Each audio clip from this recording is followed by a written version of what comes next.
Can you believe it, chat? Mahoyo, just a week away. I don't believe it for a fucking second. It's been a bit. It's been far too long. I feel like we got really, really, really into this, and then it turned upside down. It was just a little bit of stuff to deal with in the way. It was like a lot of little things, and a couple big things. Greg? Don't even joke about it. It was already really funny that the fucking movie got announced like a few weeks before we officially started this playthrough, and I won't have it. Watch, they're gonna like drop it like tomorrow.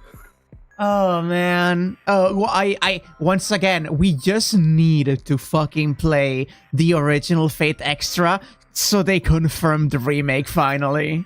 Exactly. We need to finally listen to Eve, who's been begging us for this, like fairies.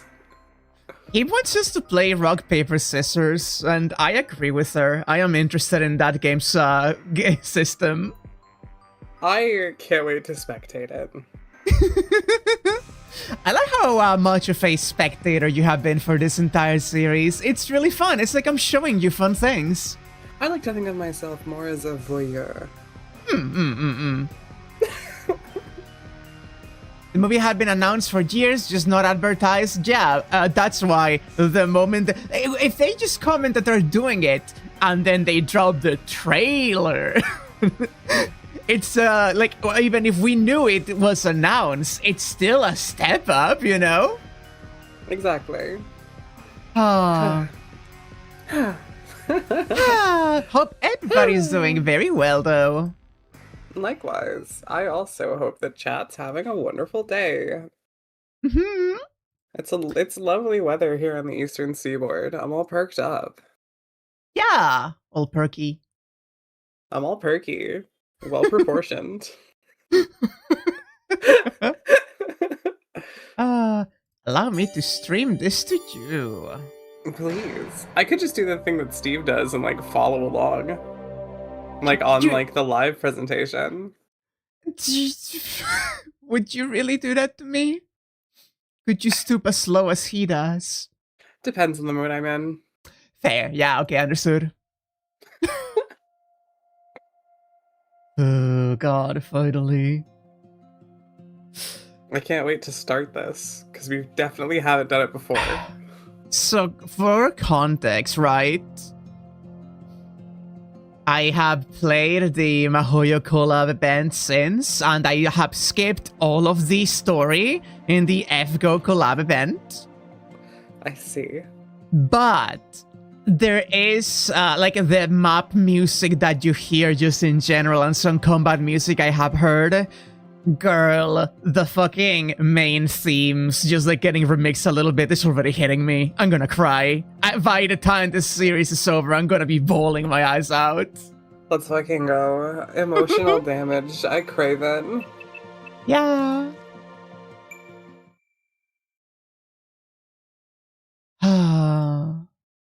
Right, and I really still enjoy the presentation so much. Yeah, with the like bookshelf is so good. I did get NP2 Aoko, but no Alice. Let's go next episode then. I'm like rubbing my hands gently under my desk, just like enjoying little happening of last night. Ooh. I love that crosswalk sound. Oh, okay. I think we're immediately starting with Shizuki. That's the freak boy, yes? Yeah, that's a freak boy. It's been forever. I'm gonna memorize these proper nouns eventually. This city really is strange. But a pretty easy place to live once you get the hang of it.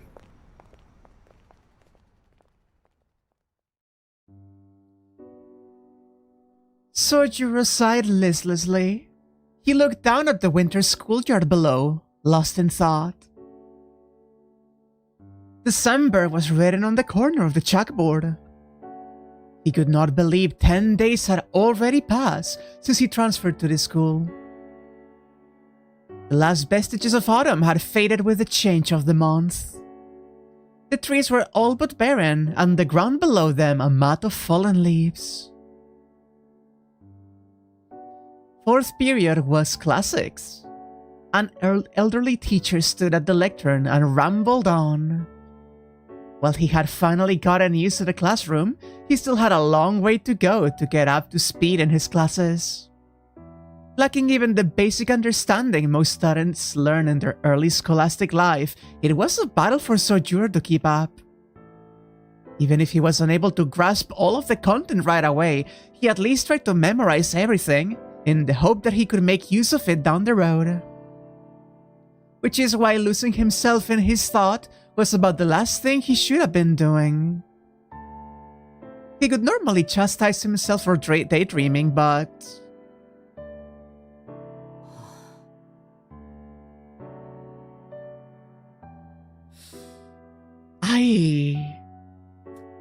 And immediately I need to ramble about the artistry of that, right? That was so unnecessarily beautiful, like panning CG of the student body from under the desk, which then panning up and showing the silhouette of a previous sprite, but in black. It makes it seem like a fucking CG. It's so good! Genuinely amazing. Also, I do have to agree, the music is giving C418. Also, big squeezes to Tabby in chat. I'm gonna Troublingly... take a bite out of her. Please. Troublingly, he was unable to concentrate in class today. Sojuro could not place the source of his lack of concentration. It could not have been the winter in the city. It was much milder than it was in the mountains. Neither was it the part-time job particularly tiring. He was not any more physically fatigued than the average student, so that could not be it either. Others might conclude that it was because the courses were boring, but that seemed off the mark too. Sojuro did not share his classmates' opinion about their classes. On the contrary, he rather enjoyed his class time. No, his frame of mind was not to blame either. Trying to figure out what was wrong only made him more depressed.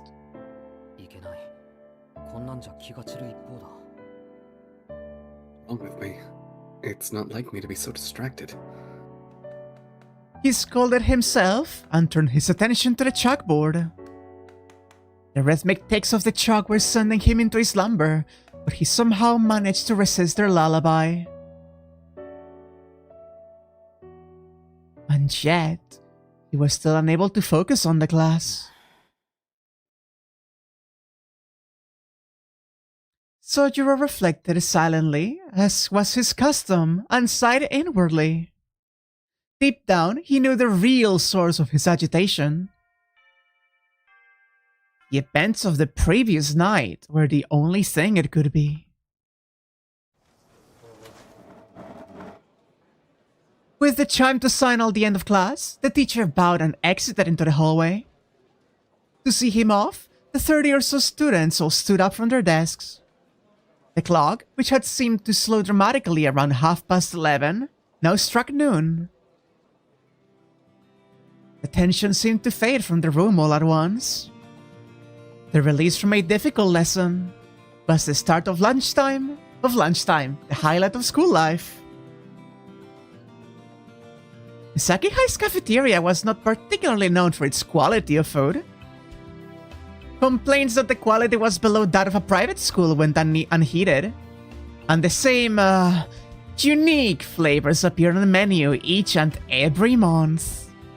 Private school prices coupled with subpar quality led the majority of students to opt for boxed lunches instead. Sojuro's class, Choose Z, was no exception. The boys muscled as many as 10 desks into what resembled a long dining table. Conversely, the girls divided themselves into smaller tables of 2 or 3 desks with practiced ease, and started chatting with their cliques. Not a single student wasted even a second of their precious lunchtime. Where both sides differed in method, they shared a common goal. Sojiro was struck dumb by the efficiency of the transformation.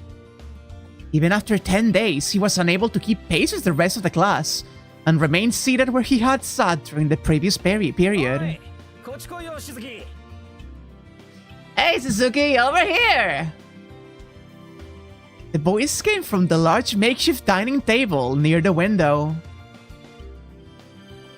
Hosuke Kinomi was beckoning him over while leaning back in his chair, in a way that looked like he could fall backward at any second. He was regularly shot down by others in the class for being lazy and crass, but his earnest nature kept him from getting on anyone's bad side. Though something could be said for not being so forthcoming all the time too. Time's a-wasting, let's eat!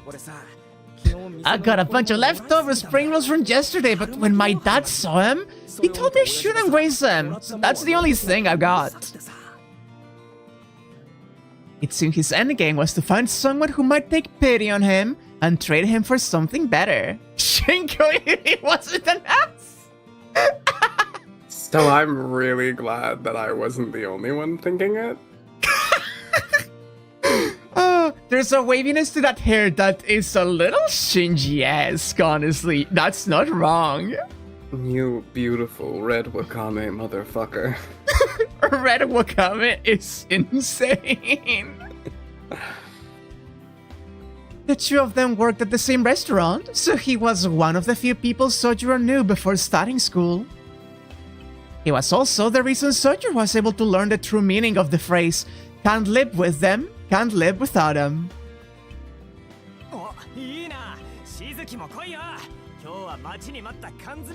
Is this another person? Oh yeah, it's a bunch of other people. Yeah, Suzuki, get your butt over here! It's the long-awaited canned food festival today! We're really going through with this? We're absolutely sure we want to do this.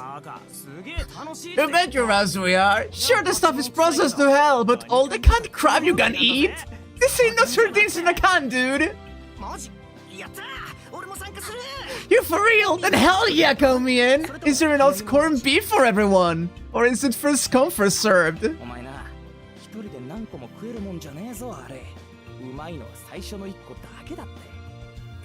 Sorry, I'm thinking about tinned fish. That's really funny. I can't keep track of who's talking. All of these men sound the same. Yeah, that's why I'm letting you just take, like, every other one, just so, like, for variety. That's not something you can eat a ton of, you know. Only the first can tastes any good. If Suzuki on board would be at an even 7 cans apiece. What a lifesaver. So what's up with your lunch, Konami? It's harder than the cans. The boys usually pass the time by making fun of each other's lunches. But today, they were united against a common foe. A pyramid of countless cans stood in the middle of the table. They had all been taken from the pantry of a certain student's house, and the expiration dates on them had all been scribbled out with a marker. Alright lads, everyone got your can openers! Eating them sucks, no one likes leftovers, but these metal demons must be slain at all costs, even if it means missing 5th period. Oh, and a special thanks to our sponsors, Downtown McCoy and Nakayama Market.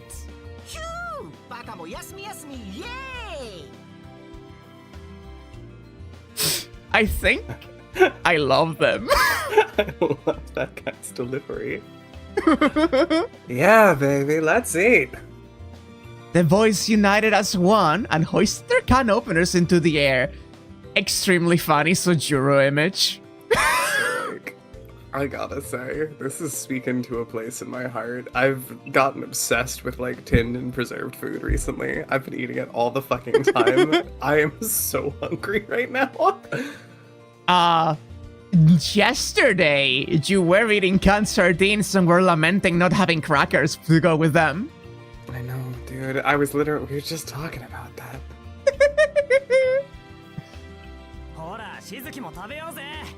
Eat up, Suzuki! There's enough can openers to go around! I thought I told you yesterday that I'm not interested in being your taste tester. And besides, at least half those cans are past their expiration date. Oh, come on, live a little! What an inexplicably excited group of guys.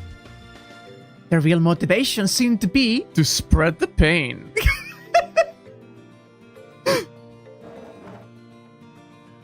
But moved by their energy and conceding defeat, Sojiro got up from his seat and joined them. And before he could...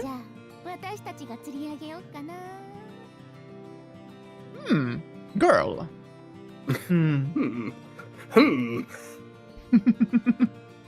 Hey, give it a rest, why don't you? Forget them, Suzuki. Come eat with us.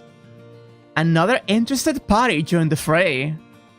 A girl with short but stylish hair had called out to him. She had also tried to get Sojiro to join the track and field club several days earlier. Thanks for the offer, but I'd rather not. He answered with a troubled look on his face. On their table was nothing but a pile of fruit Sojiro had never seen before.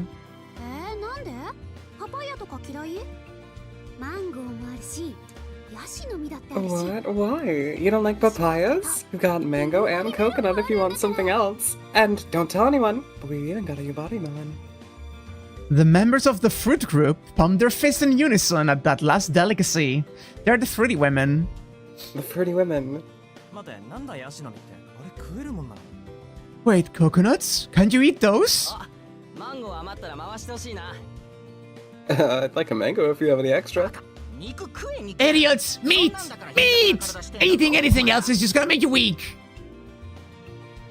Sojiro couldn't keep track of all the voices flying across the room. Oh, it's not just us. It's diegetic. Okay, great. I really like that, actually.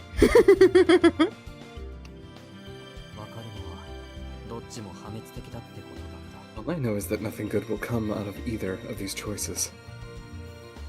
That being said, he found it difficult to refuse them outright. His tendency to accept others' goodwill at face value occasionally left him frozen with indecision. Not accustomed to regular human interaction, he was unable to judge when it was or was not appropriate to turn someone down. God's most autistic little soldier. God gives his... His what?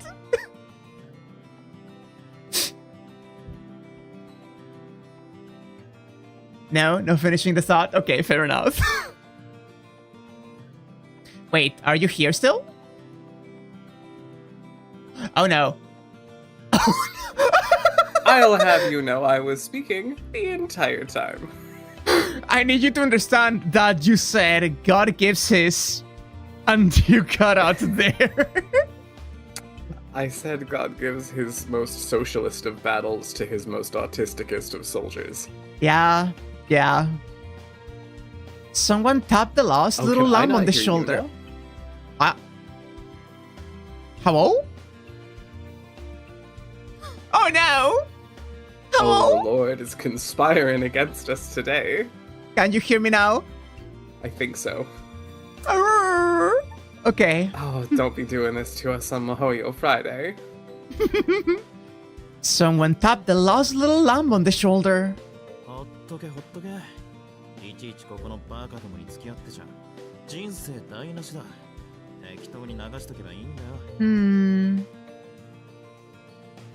Do you want to take him? I suppose I could. Don't mind them. If you get involved with every idiot who invites you to do something, you'll mess up your whole life. It's okay to turn them down, you know. And you guys, trying to lead this good soul over there to the dark side. An inappropriately loud voice echoes throughout the classroom from behind him. It sounded quite modest to me. Oh! Ooh. Look at this fruit. Vice President. Sojiro turned around to see a boy about a head taller than him. His long hair, while unkempt, had been brushed back, giving it an appealingly windswept look. His attractive features belied the contempt for the classroom his eyes carried.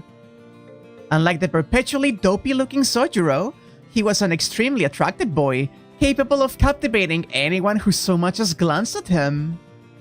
In most cases, such a boy's presence could be met with awe and respect. However... Oh look, our mighty vice president has graciously decided to pay us a visit. But you're gonna take up residence in the cafeteria so you wouldn't have to see our stupid faces anymore. Have you lost your way, Your Highness? You're slumming where the commoners eat gruel from their throats. Shouldn't you be sipping tea with the babes from Class A? Why don't you leave Suzuki alone, huh? First, Lady Aoko has it in for him. Now His Highness, too. What could he have done to have earned the attention of such royalty? Really? But Shizuki's such a goody two-shoes. He's never broken any rules. Well, the rules of the school, at least. Wait, could it be that Tsukiji really switched teams after Aozaki rejected him?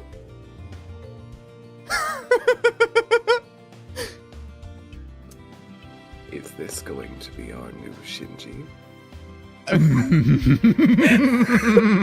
Or Isao? or a combination of them. Dare I dream?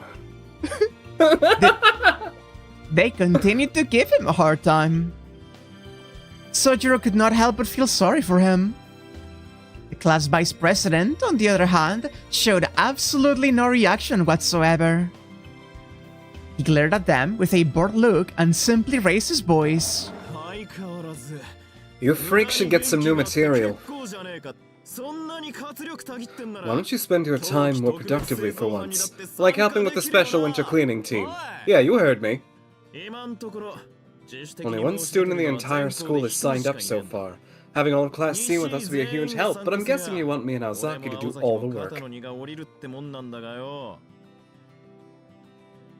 The menacing growl in his voice contrasted greatly with the boy's well-constructed looks. Both Team Canned and Team Fruit's words were doused like a fire being smothered. This was partly due to their fear of the boy, but mostly due to their fear of the Special Winter Cleaning Team. Yes, the Special Winter Cleaning Team. Joining meant spending part of your winter break cleaning up the old school building and mountainous rear courtyard that had been neglected by the previous two student councils. It was a form of legalized torture that could potentially ruin 3 whole days of your winter break. And forget about any compensation in the form of extra credits. No, it was pointless volunteer work for a student council project. It was practically a miracle that they had found even a single volunteer. Sorry, but we're clearly not fit enough. Yeah, that's it. That stuff takes conditioning. We'll just eat our canned food in the corner now, okay? Yeah, us too. We're anemic, you see, and if we don't eat this fruit, we'll die. But we already have plans or something. All of the students but one scuffled away. That's much better. Lunchtime is best in silence. I'm tired of people complaining that you guys make even more noise than the freshmen. Get it together, you losers. The mob meekly scurried away. Sojiro turned to join them, but as he did... Hold on, Sojiro. You're with me. I may be already shipping it a little bit, actually. I'm so glad that, like, you've come over to my side.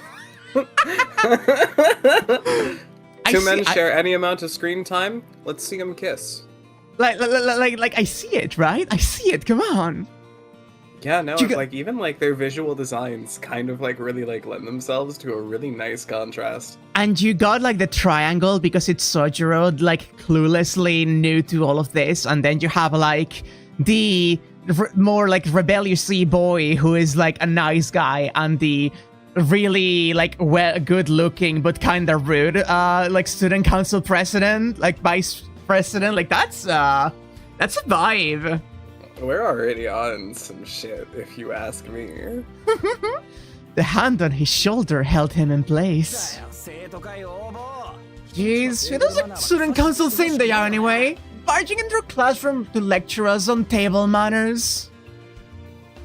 Inami cursed under his breath to his friends the second the vice president turned to go.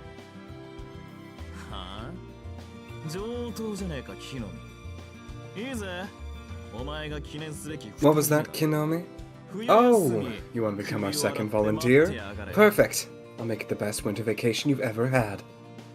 The vice president must have heard everything Kinami said, because he gave a thumbs up before figuratively jabbing it in his eye. Yo, is this guy for real? This is voluntary, isn't it? It ain't voluntary if you gotta force people to do it, am I right? The proud child of Class C laughed merrily. That was yesterday. School has since accepted the president's proposal that council members be able to forcibly enlist students for participation. And recommendations by the president and vice president are ironclad. Refusing them means breaking school rules in addition to facing Alzaki's wrath, which, let me tell you now, I won't be able to stop. You're hanging me by the balls here! This is extortion or blackmail or something! I love them. I love them. I love any kind of media that is about guys being dudes. Like, this rules. Hey Alec, it is real. We're actually doing Mahoyo again. Or is it? Perhaps this is all just something you wanted to believe in so desperately. Is gaslighting chat tech, or is that deranged? No, I think you're onto something here. Okay. Nami's terrified shrieking continued behind them as the vice president and Sojiro left the classroom.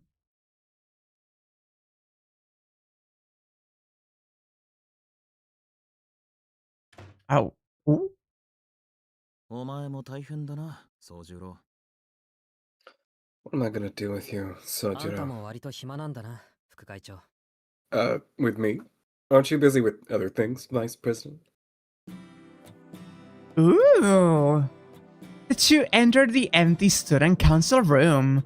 Look at that detail on the student council room. Holy shit. The reflection on the polished fucking table, but with this slight distortion. These backgrounds are characters in and of themselves. This is crazy. Man. I love it. Oh.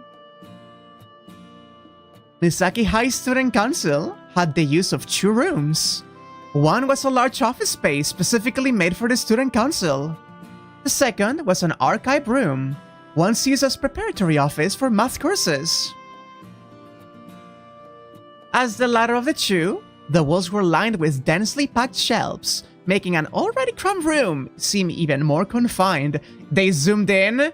That is all coherent kanji written down. Insane.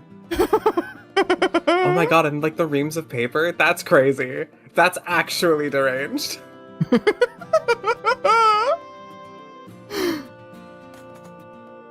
For this reason, it served more as a private refuge to the student council. The two students sat across from one another.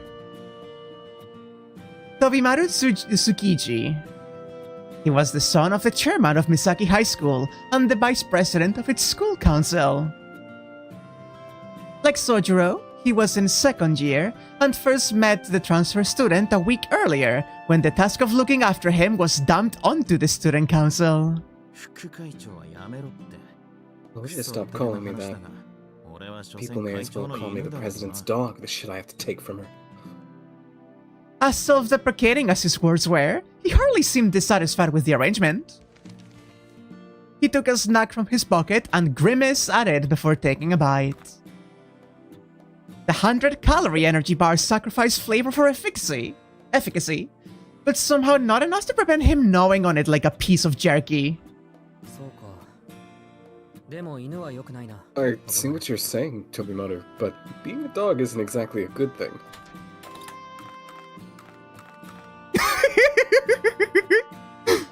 Sojiro sat in the chair with a concerned look on his face. What's wrong with dogs? Dogs aren't good. I mean, it's a bad comparison in the first place, but dogs are way scarier. You grew up in the mountains and you're still afraid of dogs? I'm afraid of most animals, but dogs are in a class of their own. A pack of wild dogs is particularly terrifying. They're as tenacious as they are fast. No matter where you run, they'll chase you, as long as there's still life left in them. What kind of fucking life have you lived, Sojiro?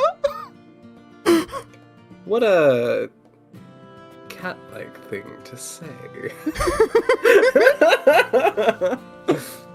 Sojiro opened his lunch as he spoke.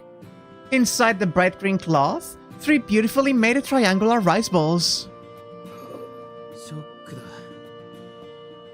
Would you look at that?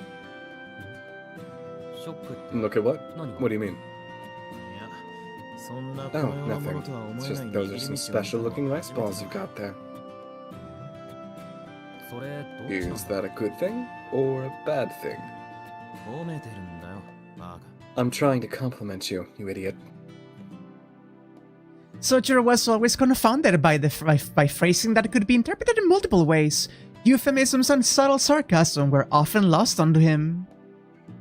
It was only on rare occasions, like this one, that he chose to confirm what was being said. Tobimaru had come to suspect that Sojiro had a very black and white way of seeing things.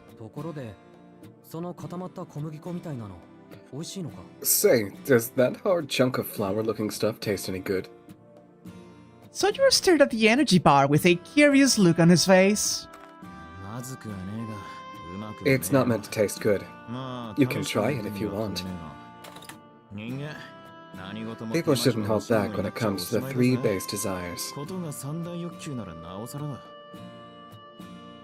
Tobimaru quickly finished off his bar, put another one on the table, and grabbed one of Sojiro's rice balls.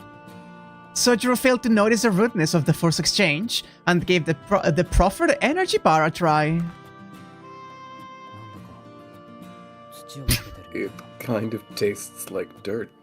Oh no, baby boy! Oh no, baby boy! Hey James, look at this fucking wet cat of a man. I love him.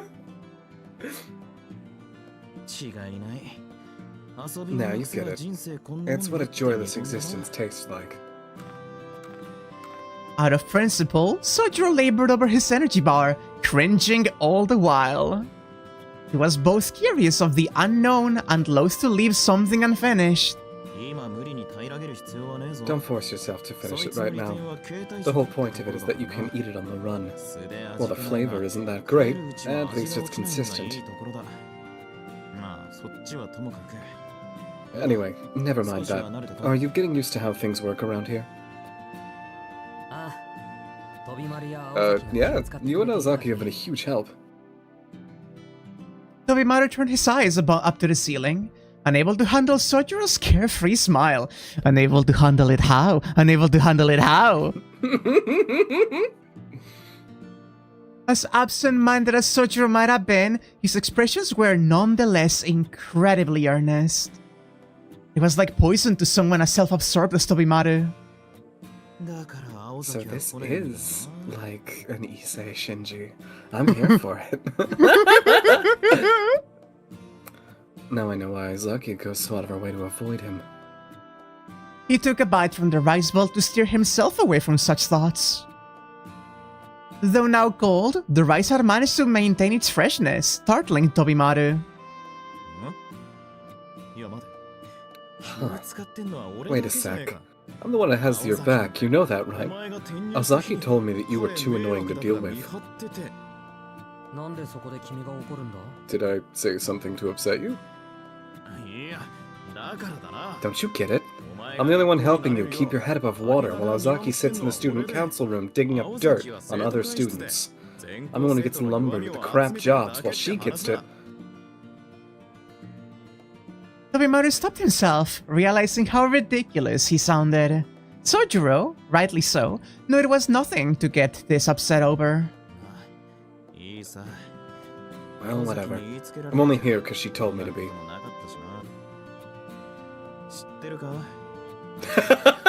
The lead! Do you know why she stuck me with you?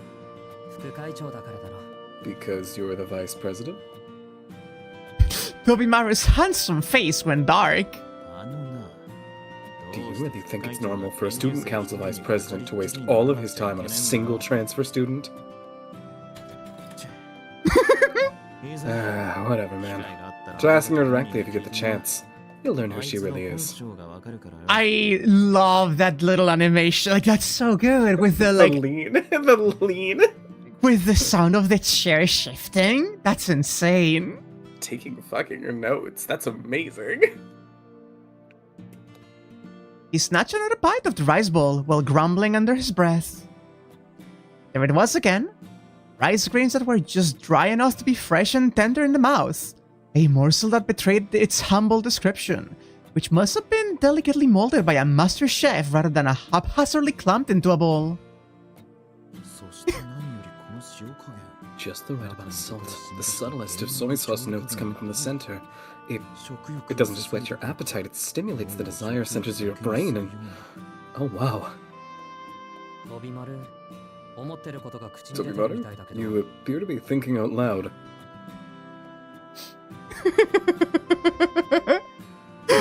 I love these sprites so much.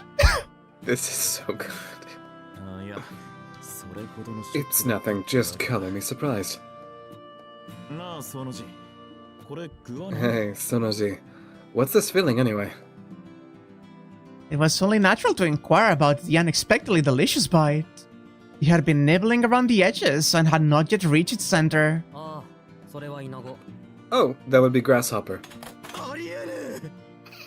No way. The vice president choked on his cough. He had assumed that Sojiro could prefer earthly ingredients instead of seafood on account of his mountain life, but he never expected he could use grasshoppers. If you steam a grasshopper, it'll taste like shrimp. I didn't know, no. Damn it, you should have warned me first, Sojiro. But man, was that delicious.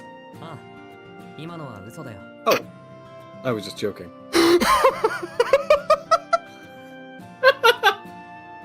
They locked eyes for a moment. It's salmon. I would never eat grasshopper. Right. Yeah, I knew that. Of course it wouldn't be grasshopper. Yeah, I mean, you can't find fresh grasshoppers in this city to begin with. I love him so much. It's so real. He's so real. As curious as those words were, Tobimaru decided to let them go. Jeez, Sojiro.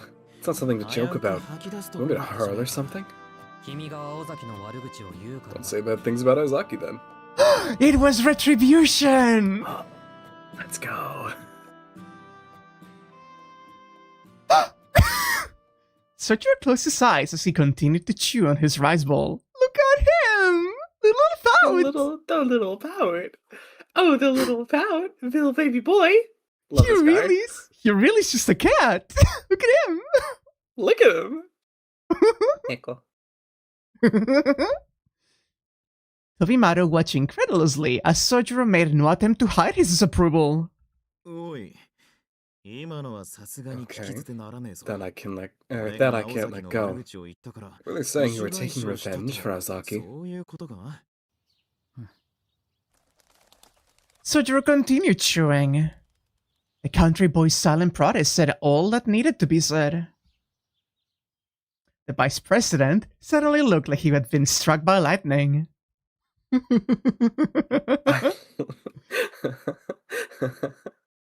POV, POV, the president just turned up the vibe. What the? Don't tell me you've fallen for Ozaki. You have, haven't you? Hey, I asked you a question, damn it. Tobimaru flew out of his chair and violently shook Sojiro by the shoulders. Sojiro opened his eyes. I forgot. You don't know what happened. You don't know about what happened a year ago. Because if you did, you wouldn't be treading down this path of destruction, my friend. You got it all wrong, but that's okay. Tell me what happened a year ago first.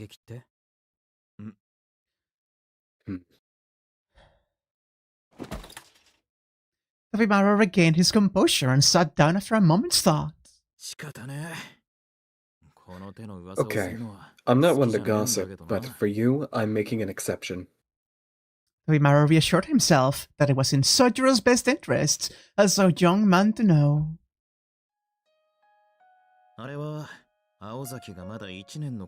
It went down when Ozaki was a freshman. Everybody was new to high school, so nobody knew what anyone was like yet, her included.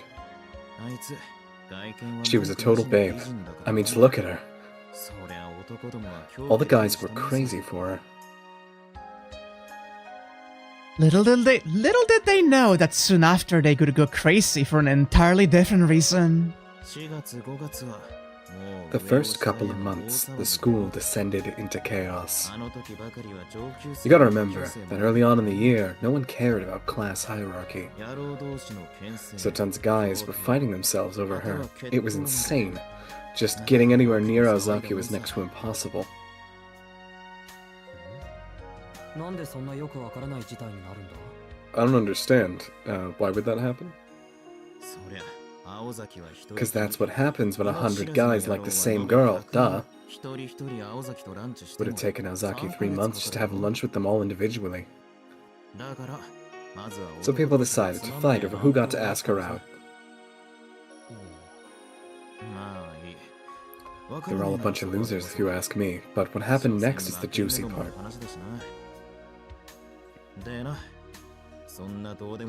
Those who emerged from the conflict unscathed made their move. And though she might not have seemed like it, she's not the type who likes to put a guy down lightly, you know, because of their sincerity or courage or whatever. She is the type, not the type. Oh, she's the type. My mistake. At any rate, she rejected all comers as politely as she could. There was one guy who couldn't take a hint. He was a third year, just refused to give up. Maybe he was a little bit nuts. It's hard to see it any other way at this point. Incidentally, Tobimaru decided to gloss over the fact that this student was also the former student council president. But he didn't keep it up only at school. Later, he started following her home. That must have been the last straw, because Ozaki wigged out, said I'm packing in ways I'm not comfortable repeating out loud.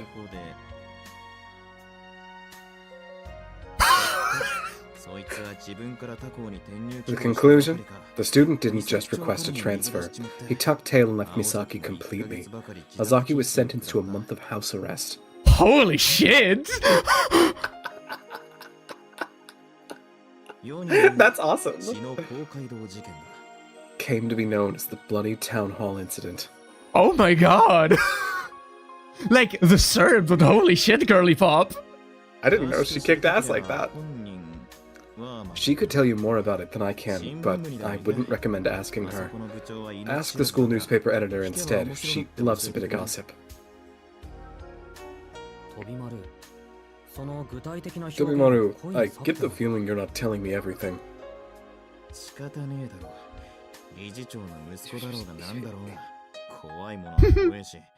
Hey, you'd do the same if you were me. I may be the board chairman's son and all, but some things scare even me, and I want to graduate in one piece. You want me to freak out every time I see a girl in school uniform? Sojiro tilted his head to the side in confusion. Tobimaru had lost him with that comment. Well, whatever. What is it about Azaki that you like, anyway? He tilted his head again, this time to the other side. Yeah, house arrest! Insane! Oh.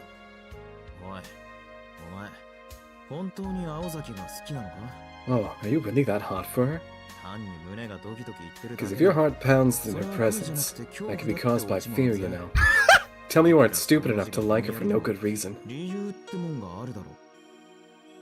He tilted his head even further. But Tobimaru was saying something off, but Sojiro decided not to press the matter.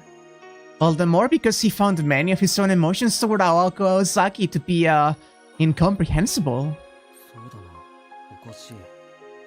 It is kind of strange, to be honest. I don't even know her that well. Also, yeah, no, he was a stalker shithead that was taking no for an answer. He deserved getting his shit kicked in.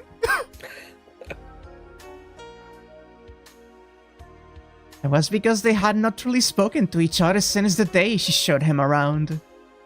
Every time Sojiro tried to talk to her, she immediately got up and left. As fate would have it, they ended up working together that recent Sunday, but made only idle chatter on the way and back.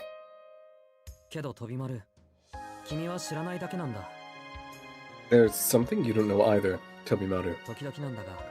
Sometimes I feel someone's gaze on me. When I turn around to see who it is, she's there, looking like she's worried about me, that I'll mess up.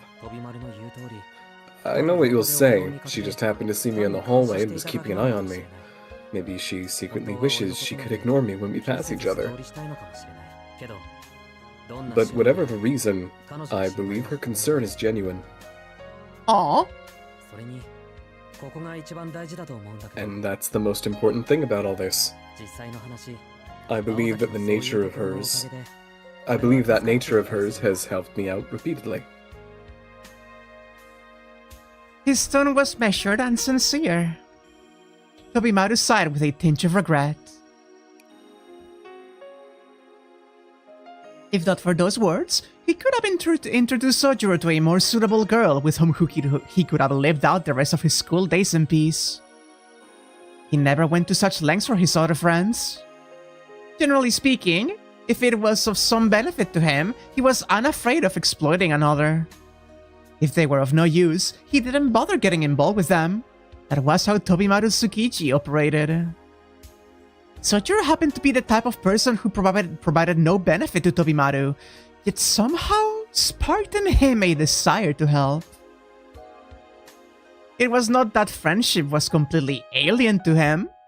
He just did not have many people he felt that close to. So, if Sojiro had really fallen for Aoko, it was not his place as a friend to try to change his mind. Well, I guess it's true that love knows no reason. I wouldn't say there's no reason for it. I could think of one at least. I thought she was beautiful the moment I first laid eyes on her. What do you mean the other chapters? We did chapter 1 and this is 2.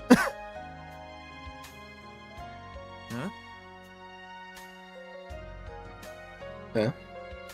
Tobimaru's shoulders slumped. After all that, you just like her for her looks? Listen to yourself, Sojiro. What's wrong with appreciating beauty? Huh, are those separate? I thought those were simply like... I thought the archive was... Like, I just clicked it next. I thought those could be, like, the next ones unlocked. Oh, they're middle chapters! Oh, that's exciting, actually. Interesting. We can go back to it later. I don't think there's anything wrong with judging someone by the physical appearance they worked hard to create. That sounded like a sophism to Tobimaru, but he had no counterpoint to offer. Alright, I get it. I'll let it go. It's none of my business who you go after anyway. Now, Tobimaru was mistaken about one major point during this whole conversation. Namely, that Sojiro was not head over heels in love with Aoko and hoped to go steady with her. He merely liked her as a person. Nobody could have foreseen the massive calamity that could be caused by this simple misunderstanding. I've just got one piece of advice for you, Sojiro. Just because Ozaki fights with someone doesn't mean she hates them. Just because she's nice to someone doesn't mean she likes them. I'm a prime example of that. He spoke with a pained sigh, as if opening old wounds from the past. I see. What happened?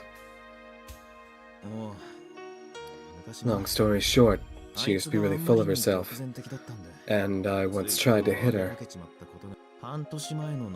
Happened last summer. I'd already been working with her in the student council for a year at that point. Saw her more like a fellow soldier in the trenches than as a girl. One day, lost my temper, took a swing at her. I like to think I've got a mean right hook. I slugged her pretty good, so I thought I won that round. He had a distant look in his eyes as his words trailed off. Next day, came to the student council room. Thought she'd be spoiling for a fight, but she was the same as always. Since then, we have simply continued working together as president and vice president. Sojiro sighed at his story. He then said, with absolute confidence, So you just wanted to brag about how close you two are? Clearly, he had missed the point entirely. Are you kidding me? How the hell did you come to that conclusion after hearing a story like that? Telling you, from that day forward I could never see her again as a woman. Oh, was I mistaken? A look of disappointment flitted across Sojiro's face. Tobimaru revised his opinion. Sojiro was something of a simpleton, but there was a quality to him that Tobimaru could not quite place.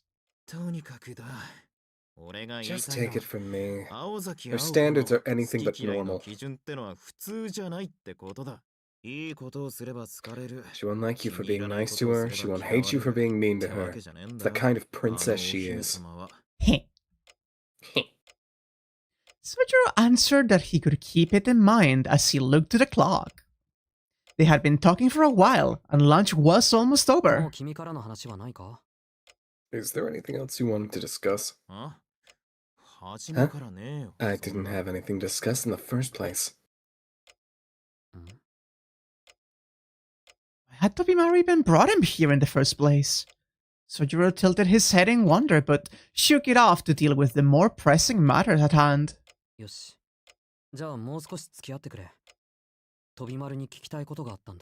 Could you stay a little longer? There's something I wanted to ask you. Tobimaru sat up straight, having never seen Sojiro's face look so serious before. Sojiro set aside his rice bowl and cleared his throat. It's about something that happened yesterday. Right.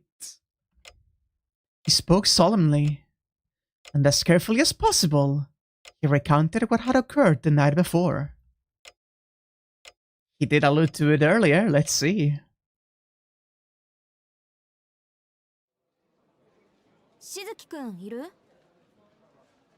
Shizuki, you in here? Oh, is it Aoko maybe? It may be Aoko actually. It was 10 to 12 and lunchtime was quickly coming to an end. Her face popped into Class C, as lively as ever. As if it were an everyday occurrence. Aoko Zaki announced her presence. While Aoko wasn't part of Class C, she didn't let it bother her as she casually entered the classroom. In contrast, the baby birds who had been so noisily chirping while eating lunch quickly quieted and began to rearrange their seats. Are they trying to tell me something? She bristled internally before looking around the room. She could not see the male student she had come here to find. He hardly stood out, so she thought he might be hidden in a corner somewhere, but that appeared to not be the case. Arisato, do you have any idea where Suzuki from seat 12 is? Aoko kept her tone professional. Wait, me? Suzuki left with His Highness Tobimaru a little while ago. The boy was shocked that she actually knew his name. One might think that the reason students referred to Tobimaru Tsukichi via royal title was because he was the chairman's son, but it was because he actually acted like royalty. In fact, the vice president was said to have taken a liking to the title. Is with Tobimaru? Are those two friends or something? She seemed surprised. The class seemed surprised at her surprise. No idea, but we've never seen Tsukichi be that friendly with another boy before. Well, maybe Kinami, but he's an idiot, so that hardly counts. Yeah, His Highness was slow to warm up to him, but since the third day, it's been nothing but friendly arguments. Well, you can't really help but like Suzuki. He may be a little odd, but he's good people. Totally. Sojiro's really nice. Having recomposed themselves, Class C started chatting again. Aoko listened for a bit before turning around and leaving the class with a later.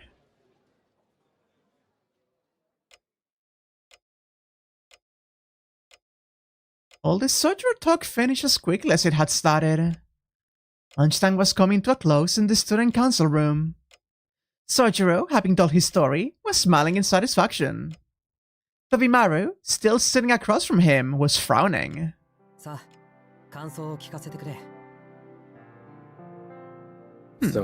what do you think? Sojiro told his yarn as best as he could.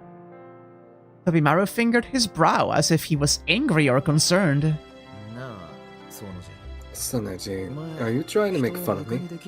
A word of advice, leave that to smart people, huh? Take that back. I'm more clever than you think. His response only confirmed Tobimaru's suspicions. It had to be one of two possible conclusions. That what Sojiro had just told him was true, or that Sojiro was so tired that he must have been hallucinating at the time. Tobimaru sincerely hoped it was the latter. To be honest, Sojiro, you're growing on me.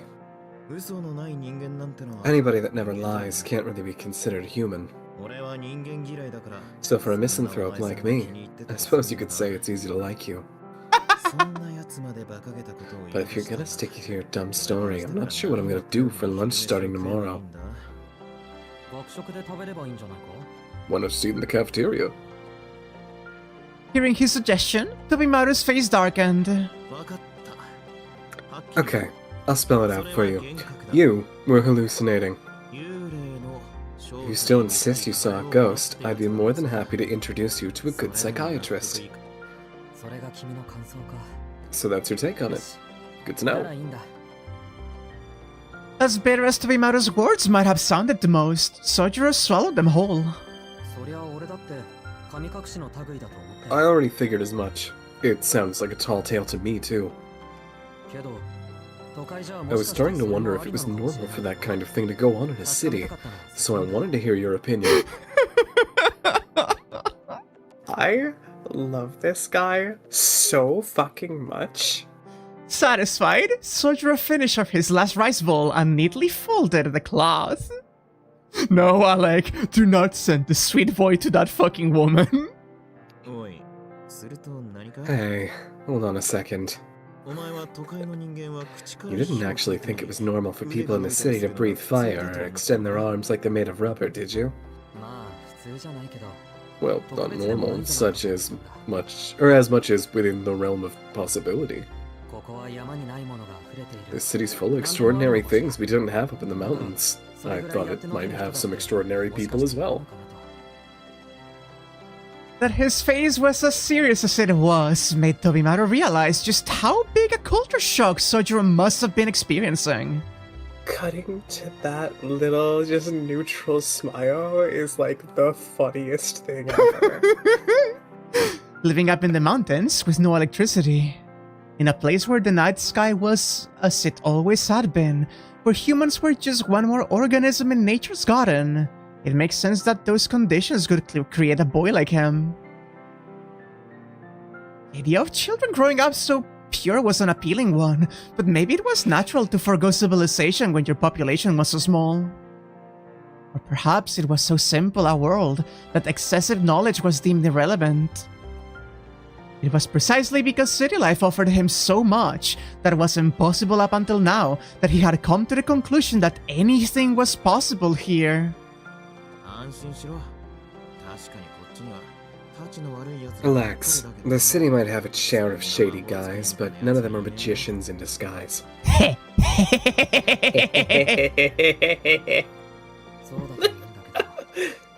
I hope you're right.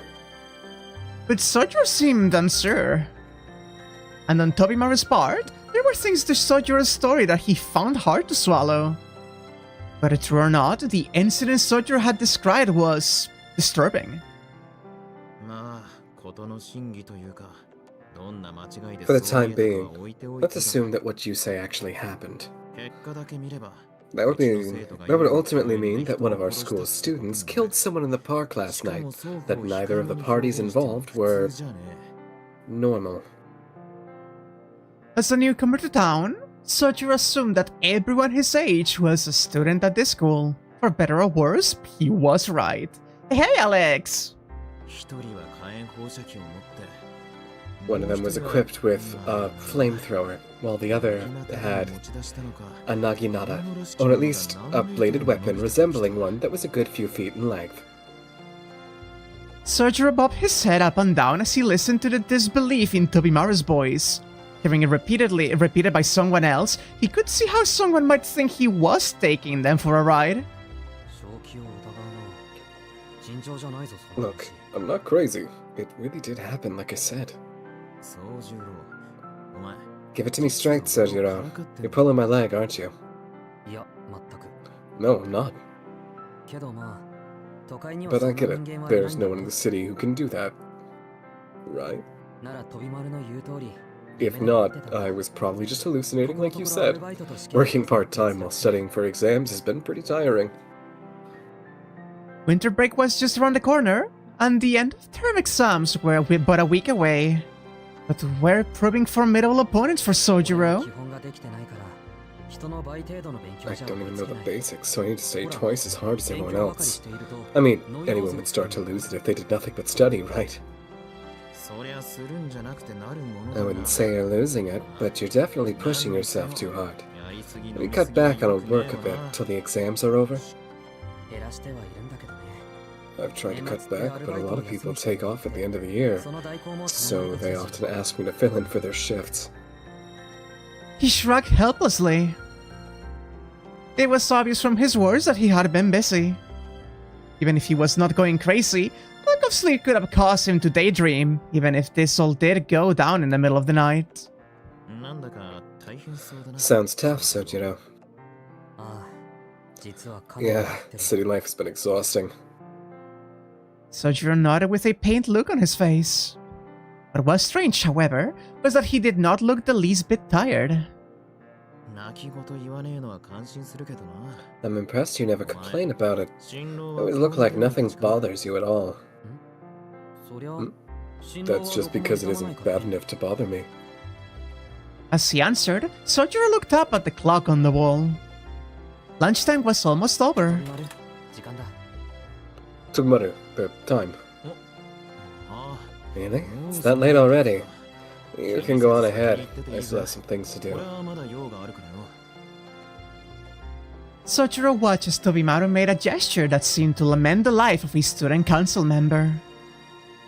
His eyes looked as if they were looking at a piece of art and not understanding its value.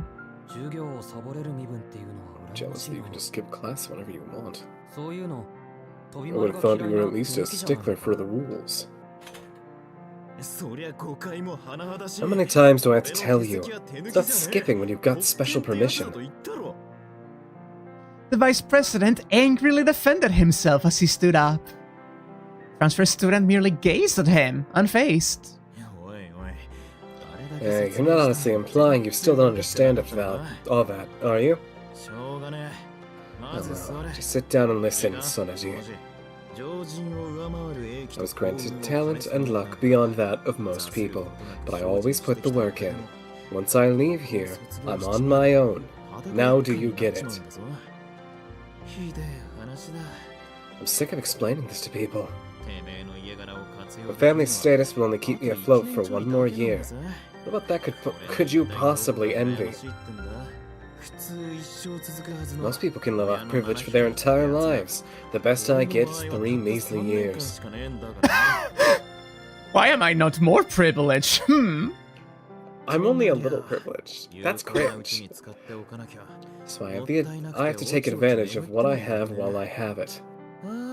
What's the thought of having to count beans like the rest of the idiots out there gets me livid?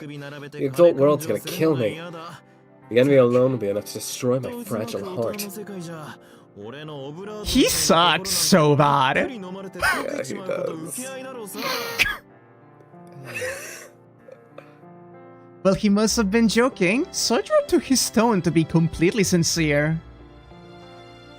Listen as he envied Tobimaru's ability to be so open about his feelings. From his frame of reference, there was nothing he could do but take Tobimaru for his word. When? If you're looking to extend your privileges, why not stay in school? I'd be more than happy to arrange that for you. The door to the student council room flew open, washing away Sojiro's half-hearted response to his friend. This frosty statement destroyed the warm atmosphere of the room. And it also marked the abrupt end to Tobimaru Tsukiji's reign there. No, I just meant that our dreams are something we take hold of ourselves. Really? And why not spend more time on that than this pathetic display? I could hear you all the way from the hallway, Mr. Vice President. Not missing a beat, Aoko Ozaki stepped inside the room. Her dark hair was slightly disheveled, as if she had been running. Her gaze missed the sitting Sojiro entirely and was focused completely on the ranting vice president. Good luck, Tobimaru. Sojiro quietly got up to head back to his classroom. That's cold, man. Tobimaru grumbled in front of Aoko. But it's almost time for class. You're just proving my point. He cut himself off. Aoko briefly shifted her gaze to Sojiro. It's not like I have the time for this either, you know it? It feels like I'm always having to clean up after you. Not a complaint, it was her honest opinion. Wait, you're here for Sojiro? Don't worry, I will deal with you next. Her eyes shimmered with a murderous glee. It was slightly different from the more sullen gaze to which Tobimaru had grown accustomed. For whatever reason, Aoko's mood seemed way worse than usual. Shizuki, which did you prefer, running or swimming? Aoko asked abruptly. Sojiro frowned a little before saying he was fine with either one. That one do? Pick one. Swimming, I guess. Why do you ask? Because you still haven't joined the club? A succinct reply, one that left no room for Sojiro to object. You've read the school regulations. All students must participate in club activities. I'm not the biggest fan of it myself, to be honest, but a rule is a rule. That's crazy. How could I possibly find the time for that? How indeed? An equally terse response. It was typically to the point, but Tobimaru got the impression that she was expressly trying to keep her interaction with Sojiro short.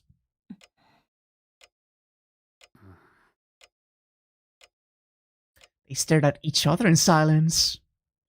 Tobimaru stood breathlessly silent on the sidelines until Sojiro broke the impasse. I thought you of all people would understand, Ozaki. I mean, of course you do. And that's what makes you strong. Sojiro stood up from his seat. He walked past Aoko and into the hallway. Do you mind if I start tomorrow? Whatever works for you, Shizuki. He did his best to force a smile before leaving the student council room. Ooh, their relationship so far is really interesting. While watching the events play out, Tobimaru found himself deeply impressed with Sojiro. He could tell from Aoko's behavior that she was trying to get a rise out of Sojiro. Sojiro, on the other hand, didn't react. Heedless of what Aoko was doing, he simply went on his way. To Tobimaru, it was hard to believe that Sojiro had not taken offense. From his point of view, Sojiro's poker face had been the performance of a lifetime.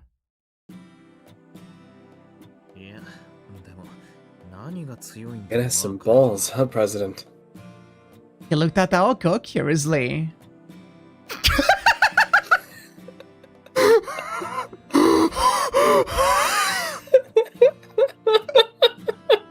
I love this cast already. Holy shit.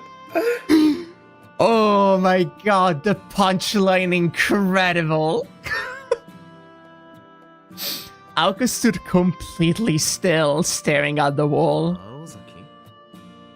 Hey, Ozaki? Aoko showed no response. Yo, President, Dr. Ozaki, come in. Lady Aoko? I'm talking to Aoko Ozaki. Not with the ow already, God! Her fury echoed across the student council room. It was a beautiful sound that could be heard into the hallway and made Tobimaru's run from earlier pale in comparison. Look who's talking, Miss Megaphone. Perhaps her shouting was still ringing in his ears, or he was just the type to answer a shout with a shout, but he shot back reflexively.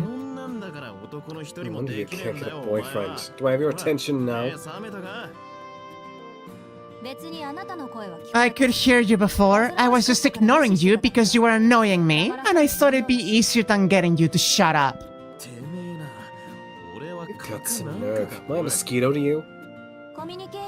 A mosquito could offer better company, so no.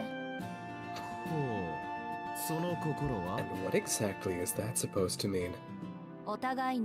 We never see eye to eye. Talking to you is like going on a date, both pointless activities. Based on that statement, Aoko must have been under the assumption that dating was the act of two lovers whispering nonsense to each other. The real question is what the hell qualifies as company to you, but whatever. You're awful harsh today, Ozaki. The hate throuple? Yeah, baby. The hate throuple is something I'm really here for. Maybe a little. This isn't exactly the time to make nice. Funny you mention that. I haven't seen you try to be civil at all in the last 2 years. Oh, I'm always civil, just not when you're in the same room. So that's how it is. Still upset with me for what happened, aren't you? There was only one thing that Tobimaru could be talking about. The incident that occurred in the student council room this past summer. Huh? Isn't that ancient history at this point? Do you think you should stop wasting brain power on this? I mean, you got so few brain cells to work with as is. As the conversation wore on, Aoko's murderous aura began to fade, and her sharp gaze gave way to a calmer demeanor rarely seen from her. I love, like, the eyes in this fucking game. Very expressive. It was quite possible that nobody beside Tobimaru had ever seen this side of her at school before. Thanks for the concern, Psych. For the record, it's not like I want to relive it either. It's just when Sonoji was being an idiot earlier, kinda reminded me of how it went down. Come to think of it, this is the room it happened in. Despite his ranting, his face betrayed a touch of nostalgia. Aoko, on the other hand, was scowling. Hold on. You didn't tell him about what happened, did you? Yeah, I did. At least, how you mocked my candidacy for president, told me to my face, or told me my face had sidekick written all over it, and the part where I took the bait and tried my damnedest to punch you for it. Aoko let out a sigh, as if relieved that Tobimaru had not told Sojiro the rest of the story.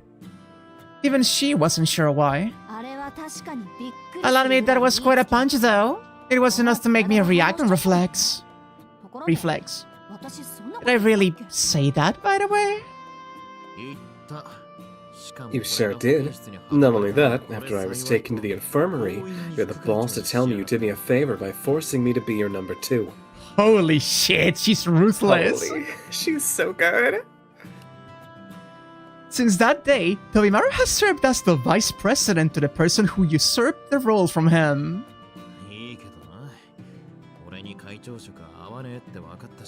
It's fine though. The president's chair doesn't suit me anyway. Feel much more at home as the vice president. Your job would have probably turned me into my dad. Horrible things to say. Nightmarish. Your pride's never allowed you to give anything less than your best. You might be a little too comfortable on the student council though. Makes me wonder how you could have looked as an honor student. Don't even go there. Not even thinking about it gives me the creeps. Having one wolf in sheep's clothing around here is bad enough.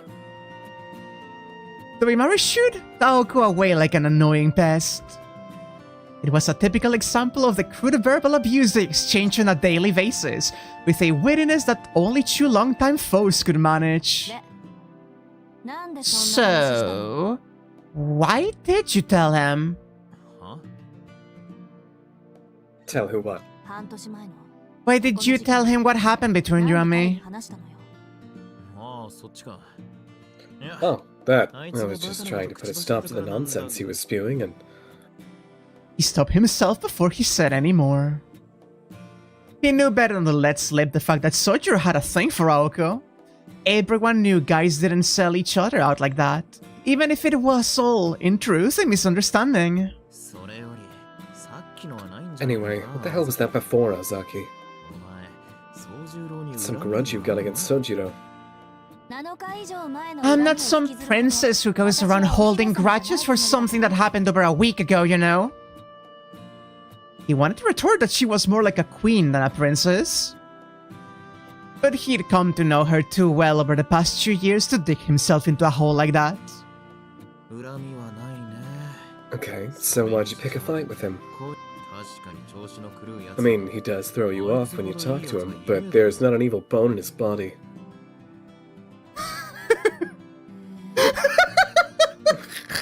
Her expressions are so fucking good. This is the best Aoko face I've seen so far. It's so good. Wow, why are you looking at me like you just stepped in a turd? No, Grayson. Hearing you say that, I was just thinking that I've never met such a despicable person in my life.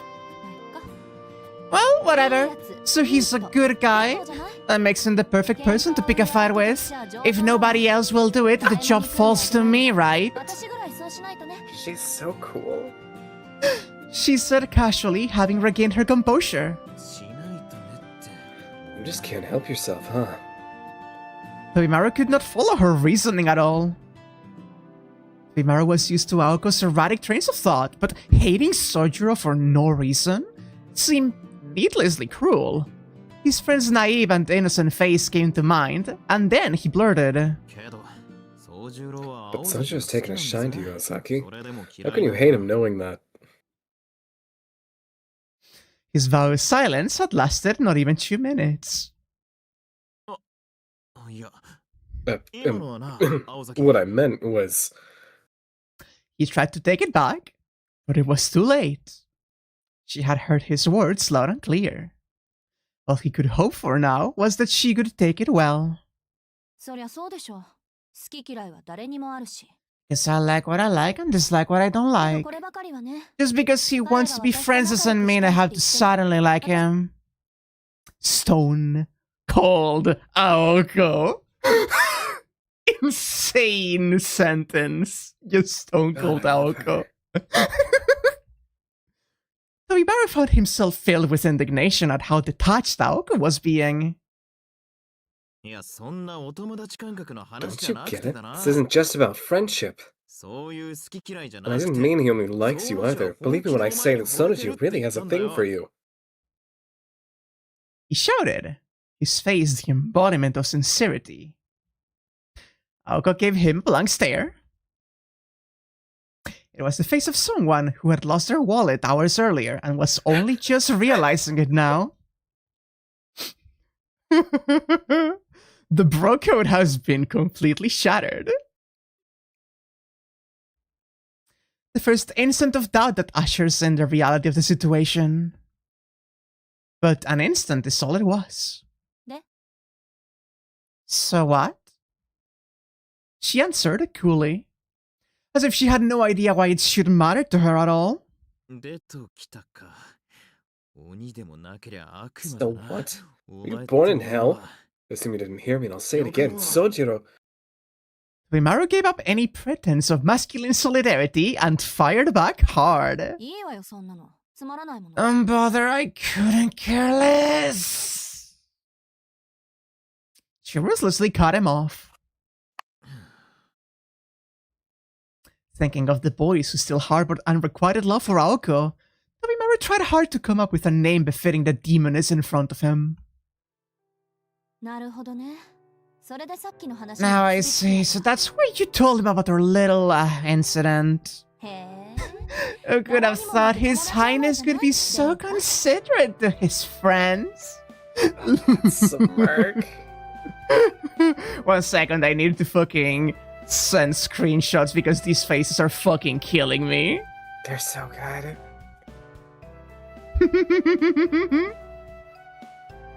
There we go. I bet you also told him all the nasty rumors floating about me, too, huh? She laughed as a fiendish smile adorned her face. Tobimaru repented to God, whoever and wherever he or she might be, for ever bringing up Aoko's love life. You did the right thing, Tobimaru. Now be a good little vice president and tell me every single thing you told him. She was smiling, but Tobimaru wished she'd at least try to hide the bloodlust. There's 2 things, really. The story you're most infamous for, and what happened in this room.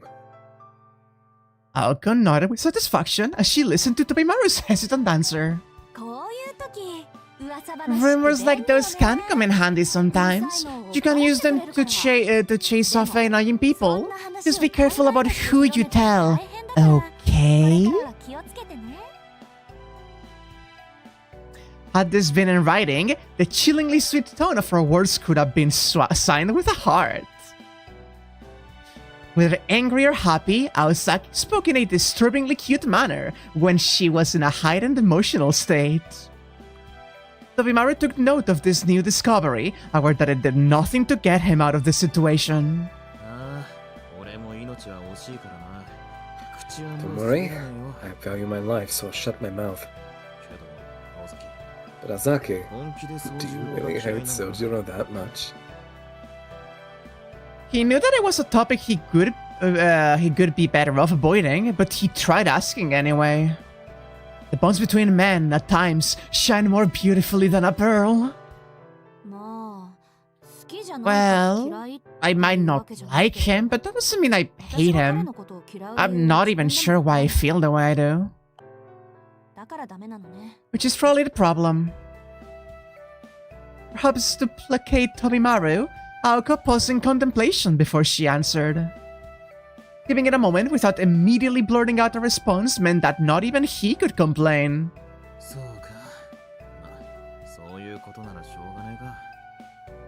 I guess that makes sense.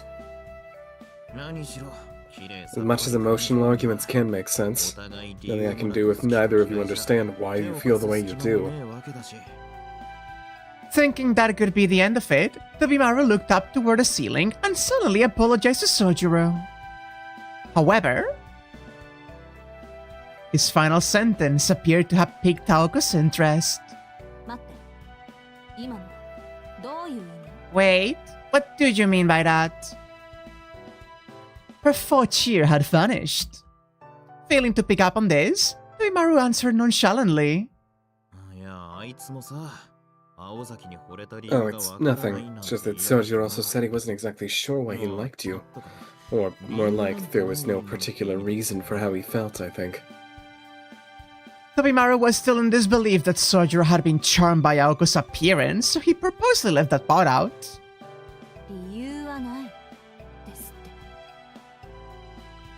He said he likes me for no reason. Yeah, I mean, I even told him about all the rumors about you. Had no effect on him whatsoever. What did he say again? Oh, right. He was going on about how genuine your concern for him was, how it really helped him. It's almost too mushy for me to repeat out loud.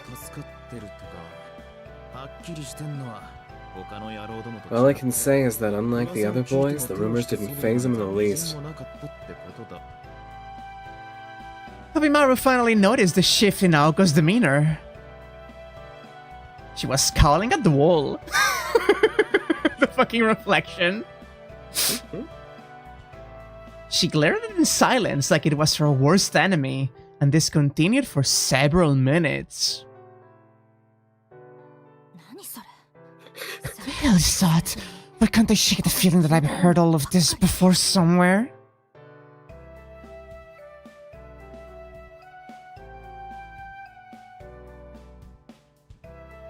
Oh. Oh my god. So great was her ire that the gnashing of her teeth was audible. She's boggling! Look at her, she's boggling, chat. That's so funny. The irritation ceased until it reached the point that Aoko forgot Tobimaru was even in the room. Tobimaru looked heavenward for forgiveness, sensing he'd brought a further calamity down upon Sojiro's head. I kinda get it now. I think I know why I don't like him. Tobimaru looked away as if to indicate that he'd rather not know, but Aoko ignored him and began to grumble venomously. The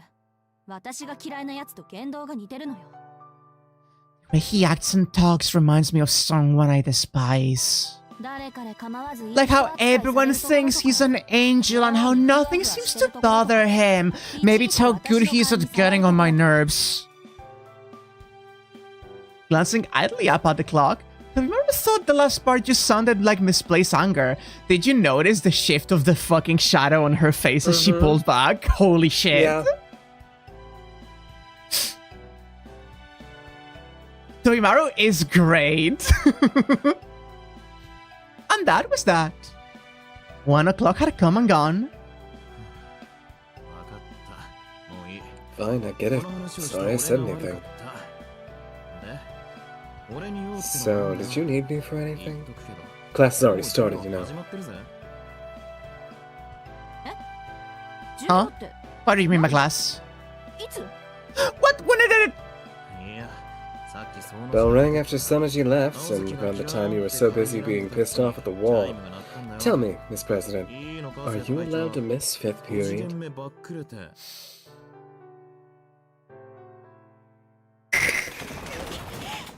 Of course I'm not!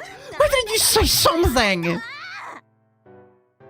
I love her. I love her so much. She's so good. She's so good. She looked like she was on the verge of tears as she shouted and pulled at his necktie.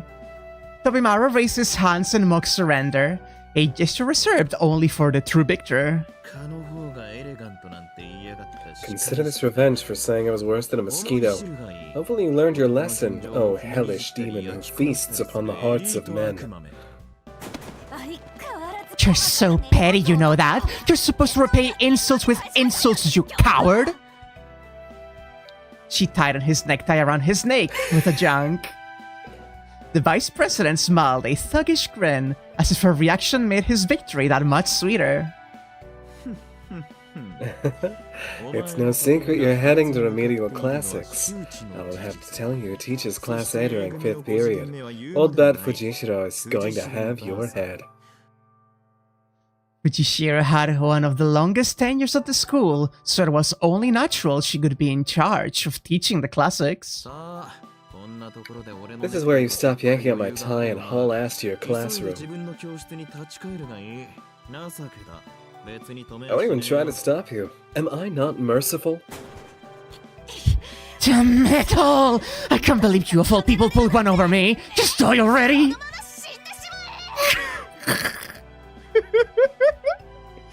I love the complete loss of all fidelity and like the detail. So good. It's so good. She choked him even harder with his necktie. As Aoko put words into action and mercilessly strangled Tobimaru, he saw his life flash before his eyes. Wait, stop. I'm gonna die. It isn't too late. Do you want them to mark you absent?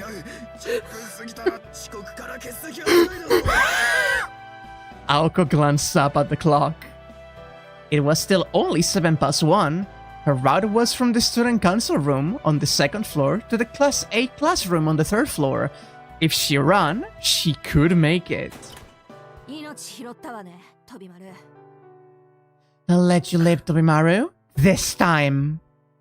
Aoko clicked her tongue, disappointed. She wanted to kill him so bad. What disturbed Tobimaru was that it didn't sound like an empty threat. Be here after school. I actually do have something I need you to do. She was halfway out of the room before she even finished her sentence. Finally, all alone, Tobimaru closed the open door, locked it, and slumped into a chair.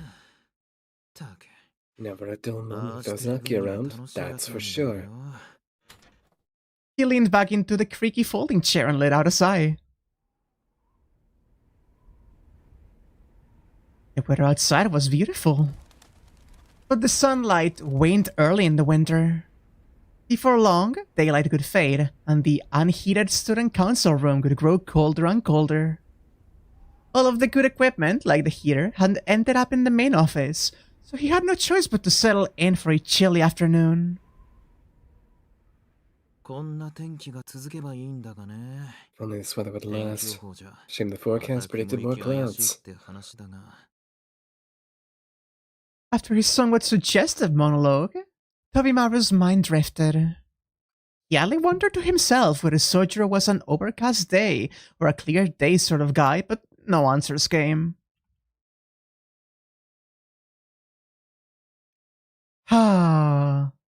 I love these fucking nerds, actually. Fantastic. The school day over, Sojiro headed straight to his job. While the school had approved his jobs at the Chinese restaurant and fish market in Misaki Shopping District, there was other work he hadn't mentioned to them. And it was not because he knew that they could complain at him working too many, but rather because of the illicit nature of one job in particular.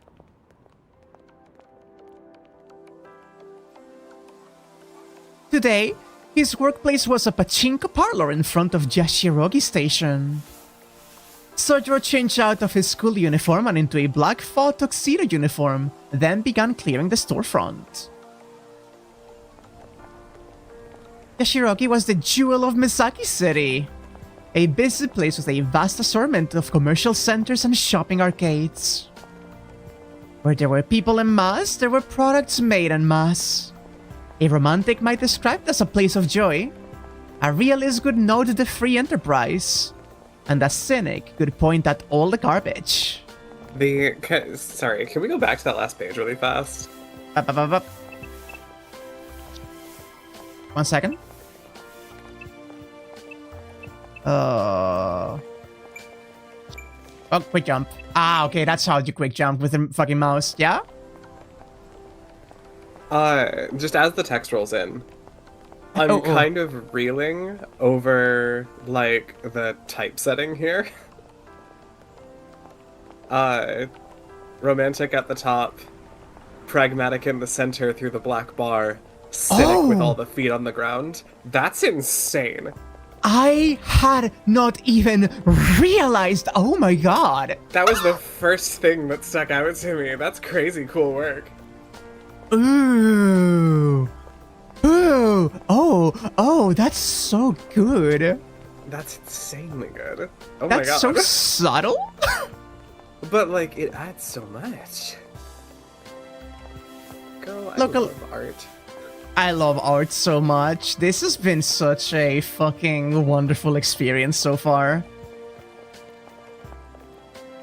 Fit me. Local authority. Yeah, okay, that is the pachinko parlor. Karakara house? I don't know what karakara is, sadly. Borumon. Local authorities had attempted to beautify Yashirogi, but there was one basic tenet of society they could not overcome. This establishment was the embodiment of that rule. Business such as this attracted the dregs of society, and as such, the front of the parlor had to be cleaned several times a day. Sojiro stood outside in the winter cold, sweeping up used cigarette butts, picking up discarded flyers, and tossing empty cans into the trash. Something about it must have reminded him of a mountain life, because he cheerfully finished the job with ease. After making sure the storefront was acceptably clean, he returned to the inside of the parlor, where it was nice and warm.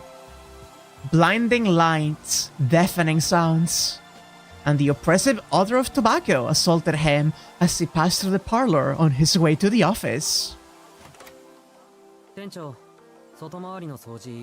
Boss, I've finished cleaning outside.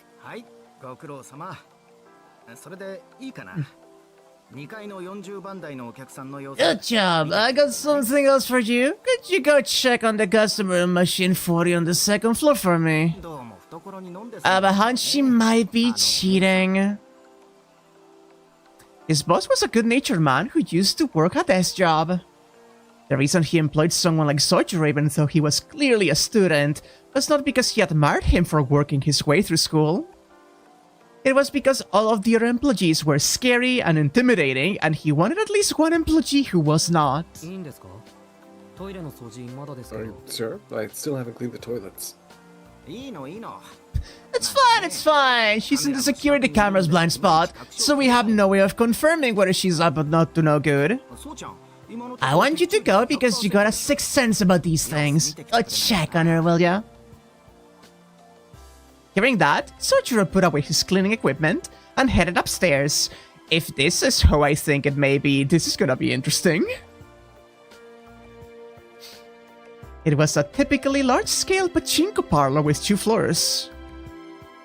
It prided itself on being a local establishment that was satisfied with taking the locals' money little by little without resorting to more exploitative means. But regardless of the parlor's intentions, its customers were not so scrupulous. Among them were casual players, professional gamblers, and cheaters looking to profit by exploiting whatever loopholes they could find. Of particular prevalence was a device developed in the mid-80s that could disrupt the machine circuitry from the outside and make it much easier to get what was called a 777 jackpot. As much as the parlor wanted to deny these cheaters entry, it needed to present hard evidence of cheating or risk losing customers. Particularly in the service industry, innocent until proven guilty was not a rule taken lightly.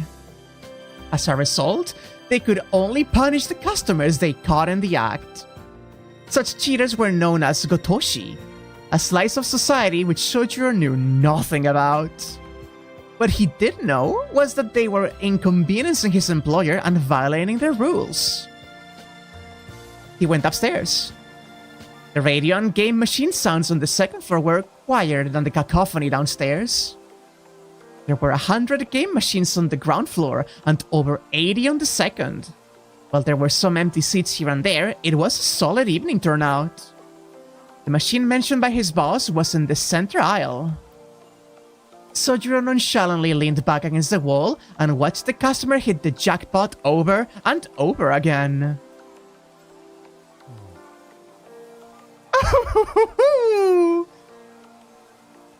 The second he saw her, his gut told him that she was not cheating. He still was not sure what made someone a master swindler, but if it meant they were special, this woman certainly fit that description. It was almost as if he could feel the luck emanating from her. As the customers looked on, she suddenly turned the handle again and again.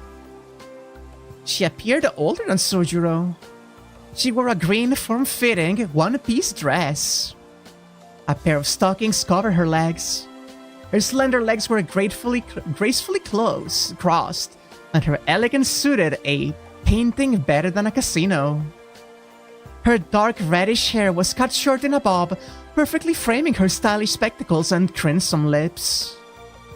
Truth be told, something was off about this picturesque beauty ringing the jackpot over and over again. 4 boxes worth of pachinko balls sat at her feet, and her winning streak showed no sign of abating. She looked bored as her slender, porcelain fingers lifted a long cigarette to her lips. Can you put that out on me?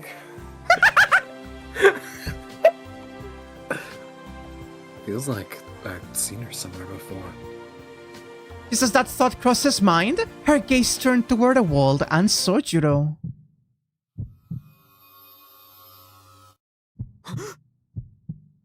Suddenly, a chill ran down his spine. He reflexively covered his mouth to keep from shrieking. It's her. The woman from yesterday. Acting on pure instinct, Sojiro took off running. He headed straight downstairs, desperate to not be on the same floor as her. He could have run straight out the door, but for his obligations to his job. Boss, I'm leaving early and the person upstairs is fine. He tried to keep his composure as he spoke, jamming his school uniform into a paper bag as he ran out of the parlor. Cloudy weather brought the shadow of night over Yashirogi as he ran through the shopping arcade toward the station. He shot up the long staircase like an arrow, quickly pulled his train pass from his wallet, and passed through the ticket gate. The ticket gate was crowded with people standing around, walking and talking. The station attendant by the automatic ticket machine had an unpleasant look on his face. There was now a familiar comforting hustle and bustle around him. Just another day in the city. Nothing like what he witnessed the night before.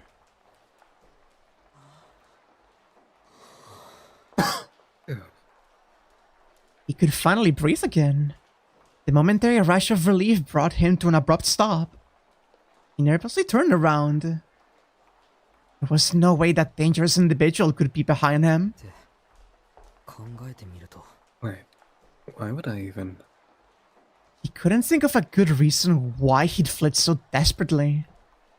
As far as he could remember, he hadn't even seen the threat's face long enough to form an opinion about her. Sojiro gave himself a good slap on the cheek to pull himself together and quickly made his way down the platform. Unfortunately, the next train was 10 minutes away, and panicking would do him no favors, so he quietly found an empty seat and sat down. Took another deep breath. He was surrounded by people waiting for the train just like he was, and no sign of anyone pursuing him.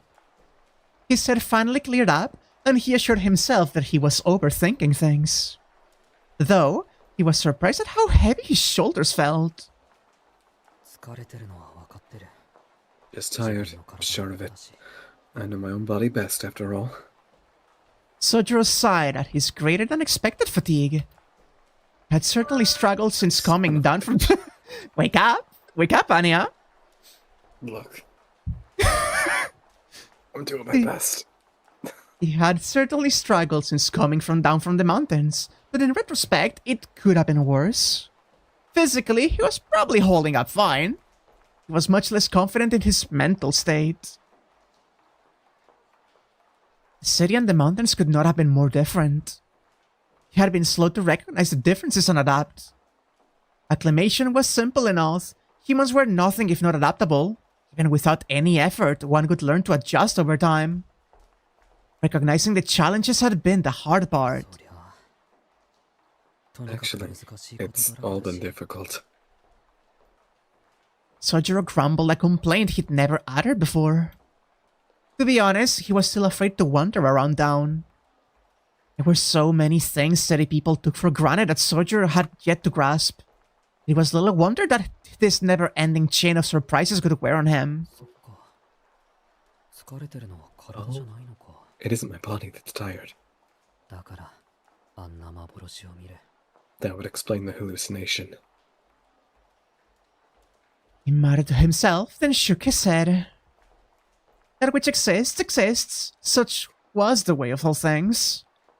Tabimaru had called it a hallucination, but Sojiro knew what he saw was real. The city was a magical kingdom compared to the mountains. If there were real magicians secretly living here, that should have been no surprise at all. The thought alone made his legs tremble. It took him a moment longer to realize that they were quivering out of fear. He had feared the unnatural ever since he encountered a wild bear on a mountain path as a child. This is nothing like that. I cried and screamed my head off back then. Sojiro smiled a little as he recalled his traumatic childhood memory. Anyone could have fainted at the sudden appearance of a growling beast that towered over 6 feet tall. The monster in the movie that Sojiro saw not 2 days ago was the equivalent of a cuddly stuffed animal when compared to the wild mountain creatures. He was reminded that he'd faced far worse before, and his ordeal now was something he could endure. That's right. The problem now is what I heard someone say at the end. What's catch and eliminate supposed to mean? At face value, the meaning was obvious. But the implications were simply too frightening to contemplate seriously. Perhaps he had misheard the words, or perhaps the speaker had misspoke.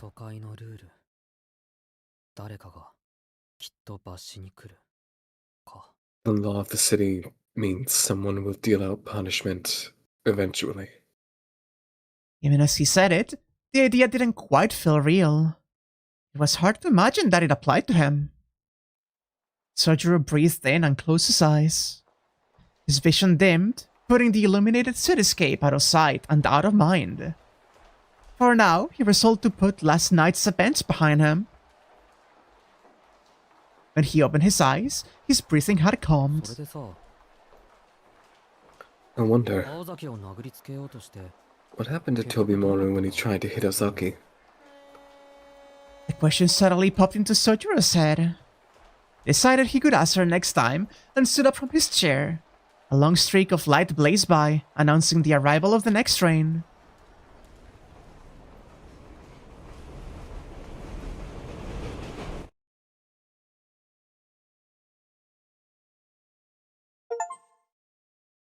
Ooh, that's the Ooh, second chapter. You still have about 30 minutes left, right? Oh, roughly, yeah. Yeah, okay. Yeah, okay, so that is a middle chapter. Huh. Baffling. We could, like, take a peek if you wanted. I don't know. Don't look at me. 7 days of spinning. Hey, Phantom Crustacean!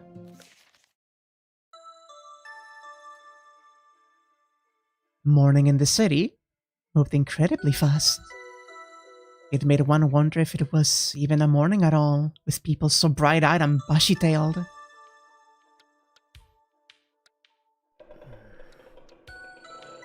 The unfamiliar roar that awoke him reminded him of a rock slide. The identity of the monstrous sound was the engine of a motorcycle.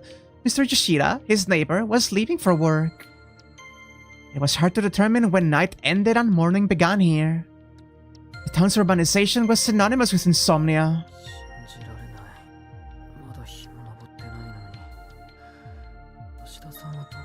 Is this the boy? I think it's the boy. I think we're following his day-to-day. Already? It's barely sun up yet. How could Mr. Yoshida be going so early? He sluggishly lifted himself off the floor. He caught himself starting to survey his surroundings out of habit, before deciding better of it, and made his way to the washroom. There, he poured himself a cup of water and slowly gulped it down. Having been relegated to well water until recently, he found the convenience pleasing. Please was definitely the word that best described how he felt. Civilization is about erasing inconveniences through optimization. The reduction of labor in our daily lives. Mr. Koga had taught him that while the essentials were easier than ever to get our hands on, life itself was growing more and more complex. So too was it his duty to adjust to this new reality. Oh, thank you, Watchdog. Uniqlo. I didn't know that that was an actual reference. As a distant relative of Sojiro's father, Mr. Koga had taken Sojiro in, even though the boy had been little more than a stranger in his life till that point. Mr. Koga had helped him get registered at school and find an apartment to lease. Though, he had insisted that Sojiro handle his residence card and register his change of address by himself. The series of procedures proved exceedingly difficult for Sojiro, but knowing that this was a part of his new city life, he did his best to complete them diligently. Look again at the fucking detail on the fucking city, holy shit. It's so crazy. The fact that you could make out, details on, all of these buildings, even the ones in the very far back, it's so well done. I don't know exactly the tower at the end, what it exactly is, but you can see the fucking, beams supporting it individually. They're fucking... Oh. It's so good, girl. It's so good. While they may have a reputation for being a stickler for the rules, city offices aren't all that bad. It was the first thing Sojiro learned after beginning his life in the city. You can make out with the buildings. 2 weeks had elapsed since he left the countryside. And as uneasy as living alone made him feel, he felt he could make it work. It was not as if the people here spoke another language, and Mr. Koga was absolutely right about how practical the rules of the city were.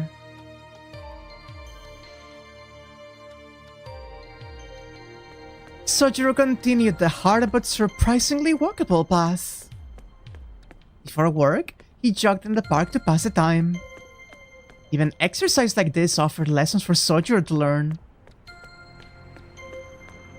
Each passing person was a new face to look at. The old man who greeted him, the young worker with his eyes on the ground, and the girl on the bench surrounded by birds. They were all unfamiliar sights to Sojiro.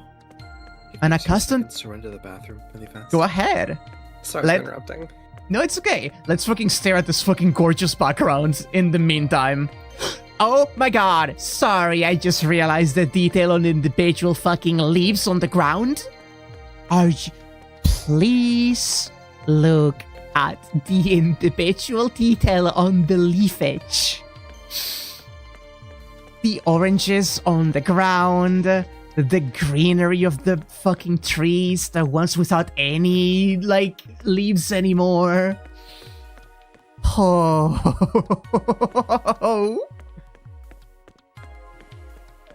It's so incredibly good, holy shit. Wonder what's standing up in the hill in the back on the right. No idea. Oh, we're in late autumn and you can tell. Yeah. Oh. I love this fucking game, man.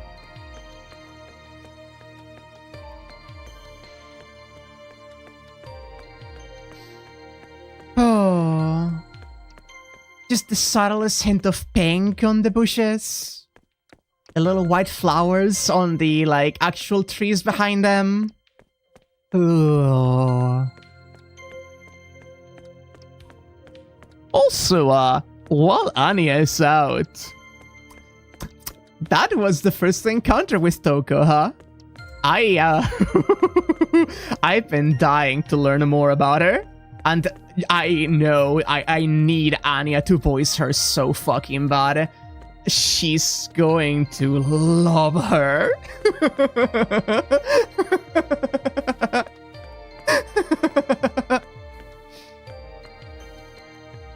Oh. Don't forget about the music. Perfectly early 2000s. Yeah. Ah. God, sorry. Exceedingly small detail. Look at just the faint shadows on the tree in the middle between the two, like, actually grassy trees. You can see on the trunk the swipes of the shadow going oh my god. The branches. Oh. Yeah, no, she's I've heard things about her. Not going to say anything, because Anya could return at any point, but I've heard things about her.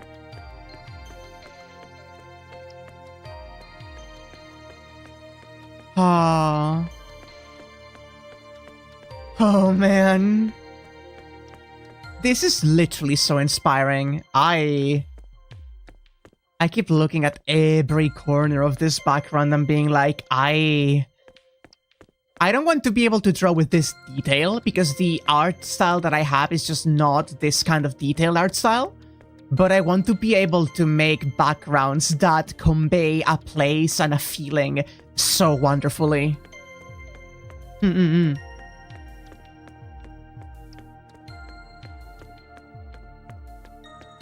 Oh. Just so happy for Mahoyo Friday. Yeah. We're trying to make this regular, not with a pause in the middle like we have been. It's been a delight being here with all of you, chat. And thank you for spending time with us too.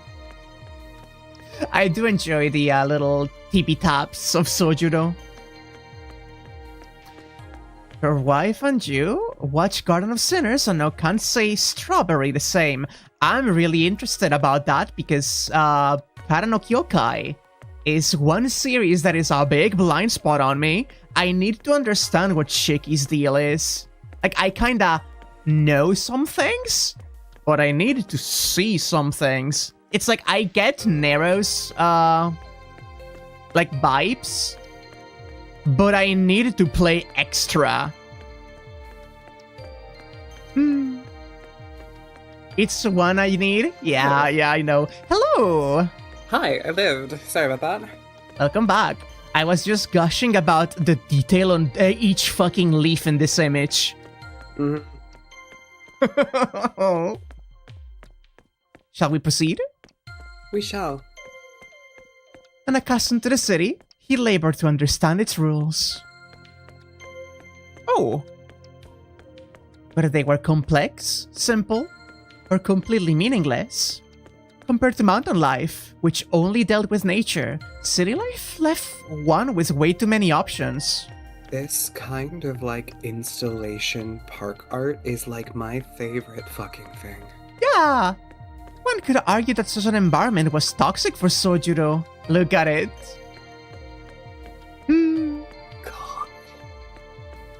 God. Look at the trees. Look at the fucking bit of like brick texture work. Look at the individual little tree trunks like planted on the side. Genuinely amazing. Look at each fucking brick leading in the path until they fade from like being distinguishable. It's the way like some of them are like slightly off center in the pattern. There's like slightly bigger gaps between them. Yup. Like, Oh. dude. That seems to be a clock in the middle, yeah.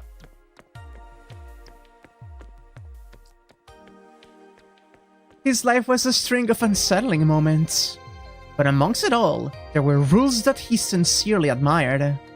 For one, that the city revolved around various forms of profit and loss.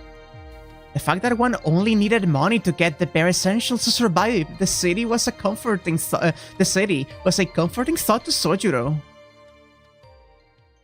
Really interesting mentality.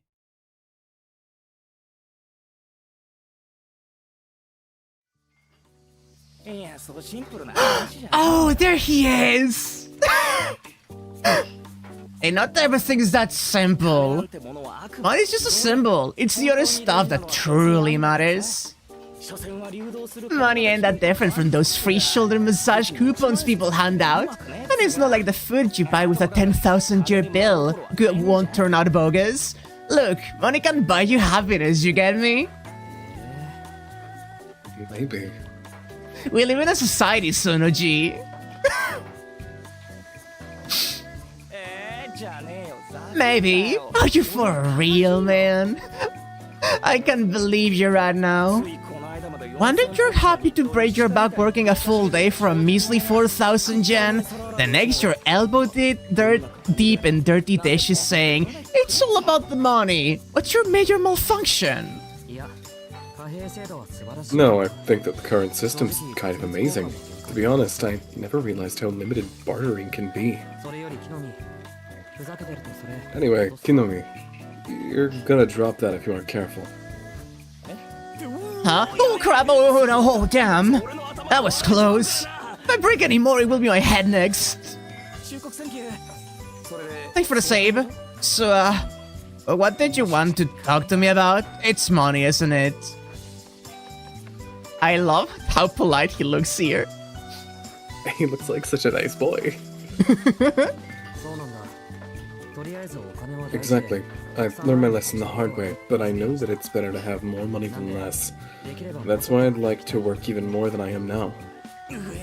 Oh, are you for real? You already wash dishes like a machine. Didn't I just say how money can buy you happiness? Love can, but back right up. Why is the water so cold? Say, we should probably get paid more for washing dishes in the winter, huh? It's cold alright, but nothing I can't handle. Mountain water's so cold it hurts. I didn't mean it was ice water, you hick. That thick skin of yours can be real annoying, you know that? For someone who couldn't even work a cash register 4 days ago, sure got comfortable working for the man. I guess money really is everything. The power of capitalism ain't nothing to mess with.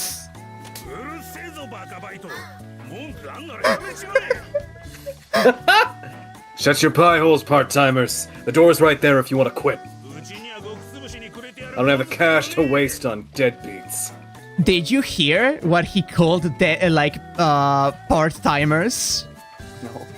So Baito is the, like, how you say part-timer, but he said baka baito.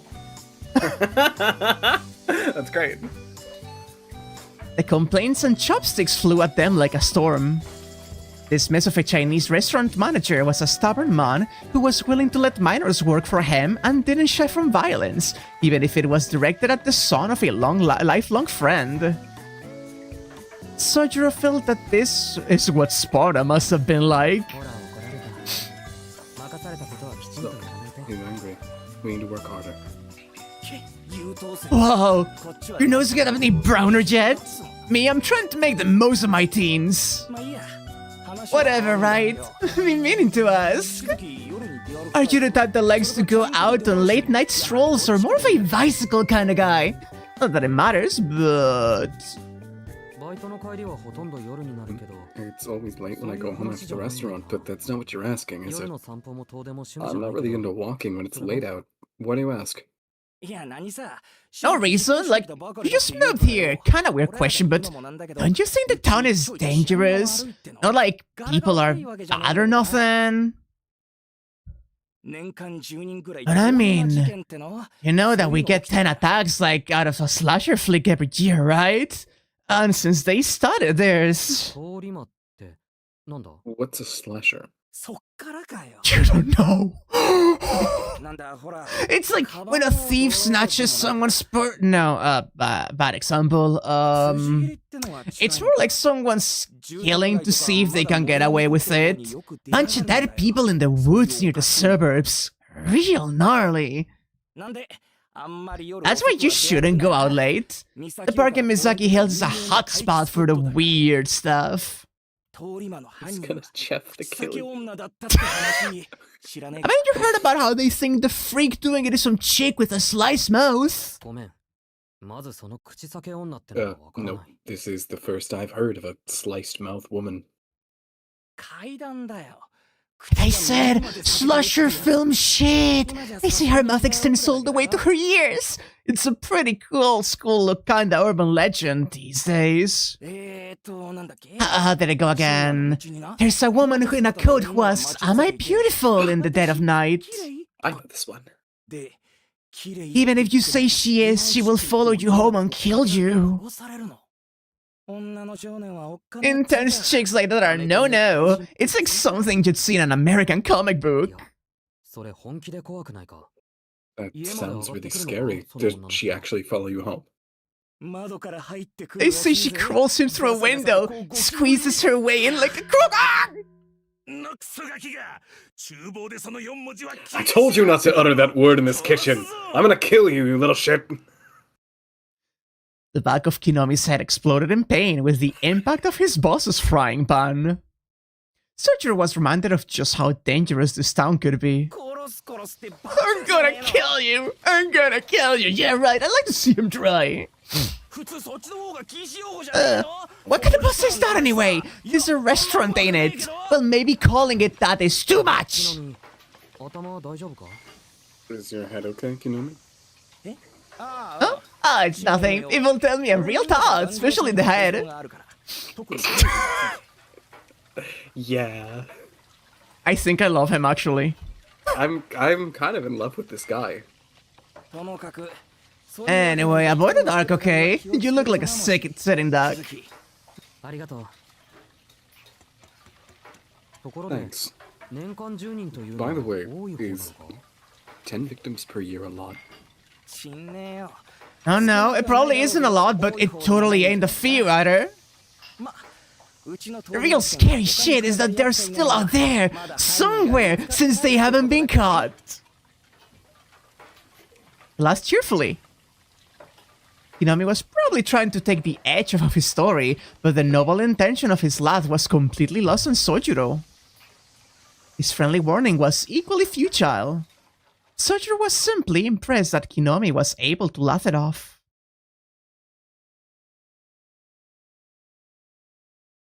On the way home, nobody ahead or behind, Sojiro proceeded through the dimly lit street when suddenly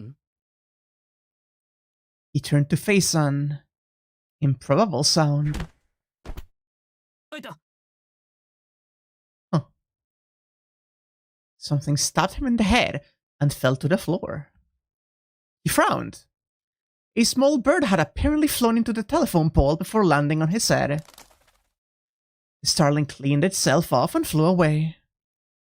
The falling of the bird, and its desperate escape thereafter, was unlike anything he had experienced in his life up to now.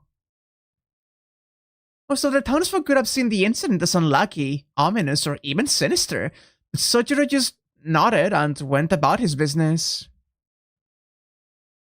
You must understand. What might have been a first for him was surely an everyday occurrence for these city folk. Oh, I see. Oh, this is interesting. So we get to see like little like bits of daily life. Jesus Christ. That's so Did that come interesting. through? No, what happened? That was like one of the loudest like engine riffs I've ever heard. That was so high pitched. Yeah, no, that didn't come across at all.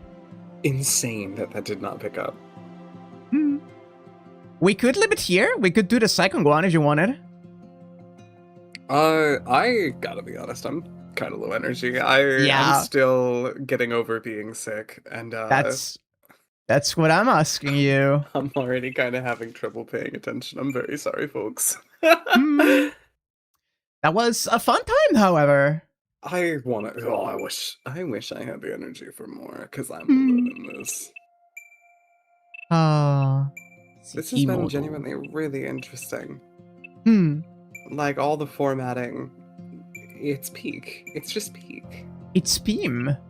How can you believe how Peem it is? What a long gallery.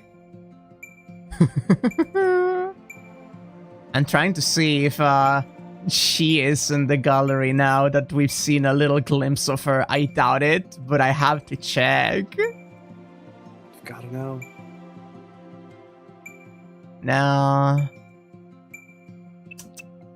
We'll definitely see more of her eventually. I'll take your word for it. I love Sojuro so much, actually. Same. I love this brick wall of a boy. He knows nothing, and I must protect him. And Aoko is literally fucking insane. I love watching. I'm like, okay, my favorite sprite she has is the one where she's like doubled over, like teeth clenched, like vibrating. She's literally so mad. Like, this whole cast, everyone we've met so far has been excellent. Genuinely. Very big fan of Tobimaru. Oh, it's been really fun. Like, everyone has been ahead so far. Genuinely, like, we're at, like, a full cast of good characters already. Oh. God. And also, extreme restraint in this game. Like, nothing has really happened yet. We haven't seen. It is a slow burn, and I'm so here for that, because it's making me, like, I can feel the strangeness creeping in, but I've gotten none of it. I love Sojuro both being really weirded out and, like, tired and scared about things in the city life around him, and also the juxtaposition of surely this is normal for city life. It's so good. I like that he likes capitalism because he doesn't understand. The man lived in the woods, and so he's a fan. Oh, I love Toima. Like, I love fucking. You're happy working for the man now. Yeah. Kinomi. Oh man. Like, I just love all these characters. I wanna see more of them. And we will next week. Next time. Yay! Hopefully I'll be back to 100%. We can go a little longer. But for now, thank you so much for this delightful time, Anya. Thank you for having me, you delightful time, you.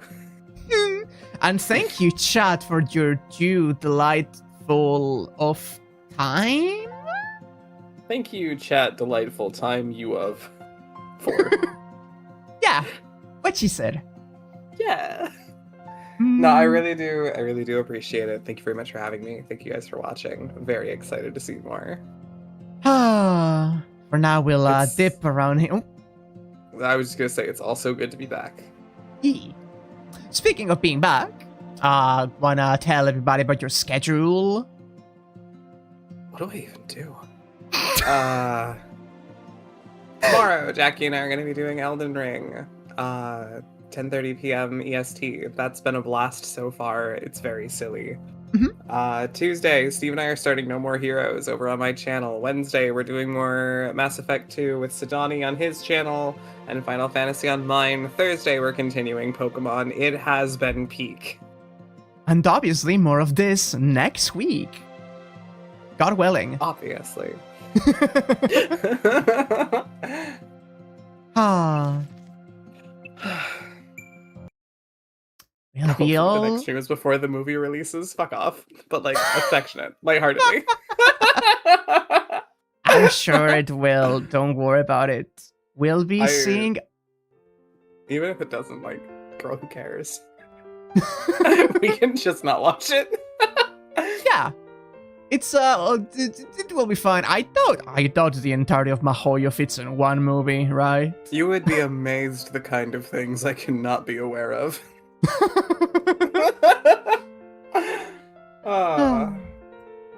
Now get some rest, you tired beast, you. I'm gonna go flop on the floor like a dog in the middle of the room so I can see anyone coming or going. Bye-bye, Anya. And bye-bye, everybody. Goodbye. Bye-bye.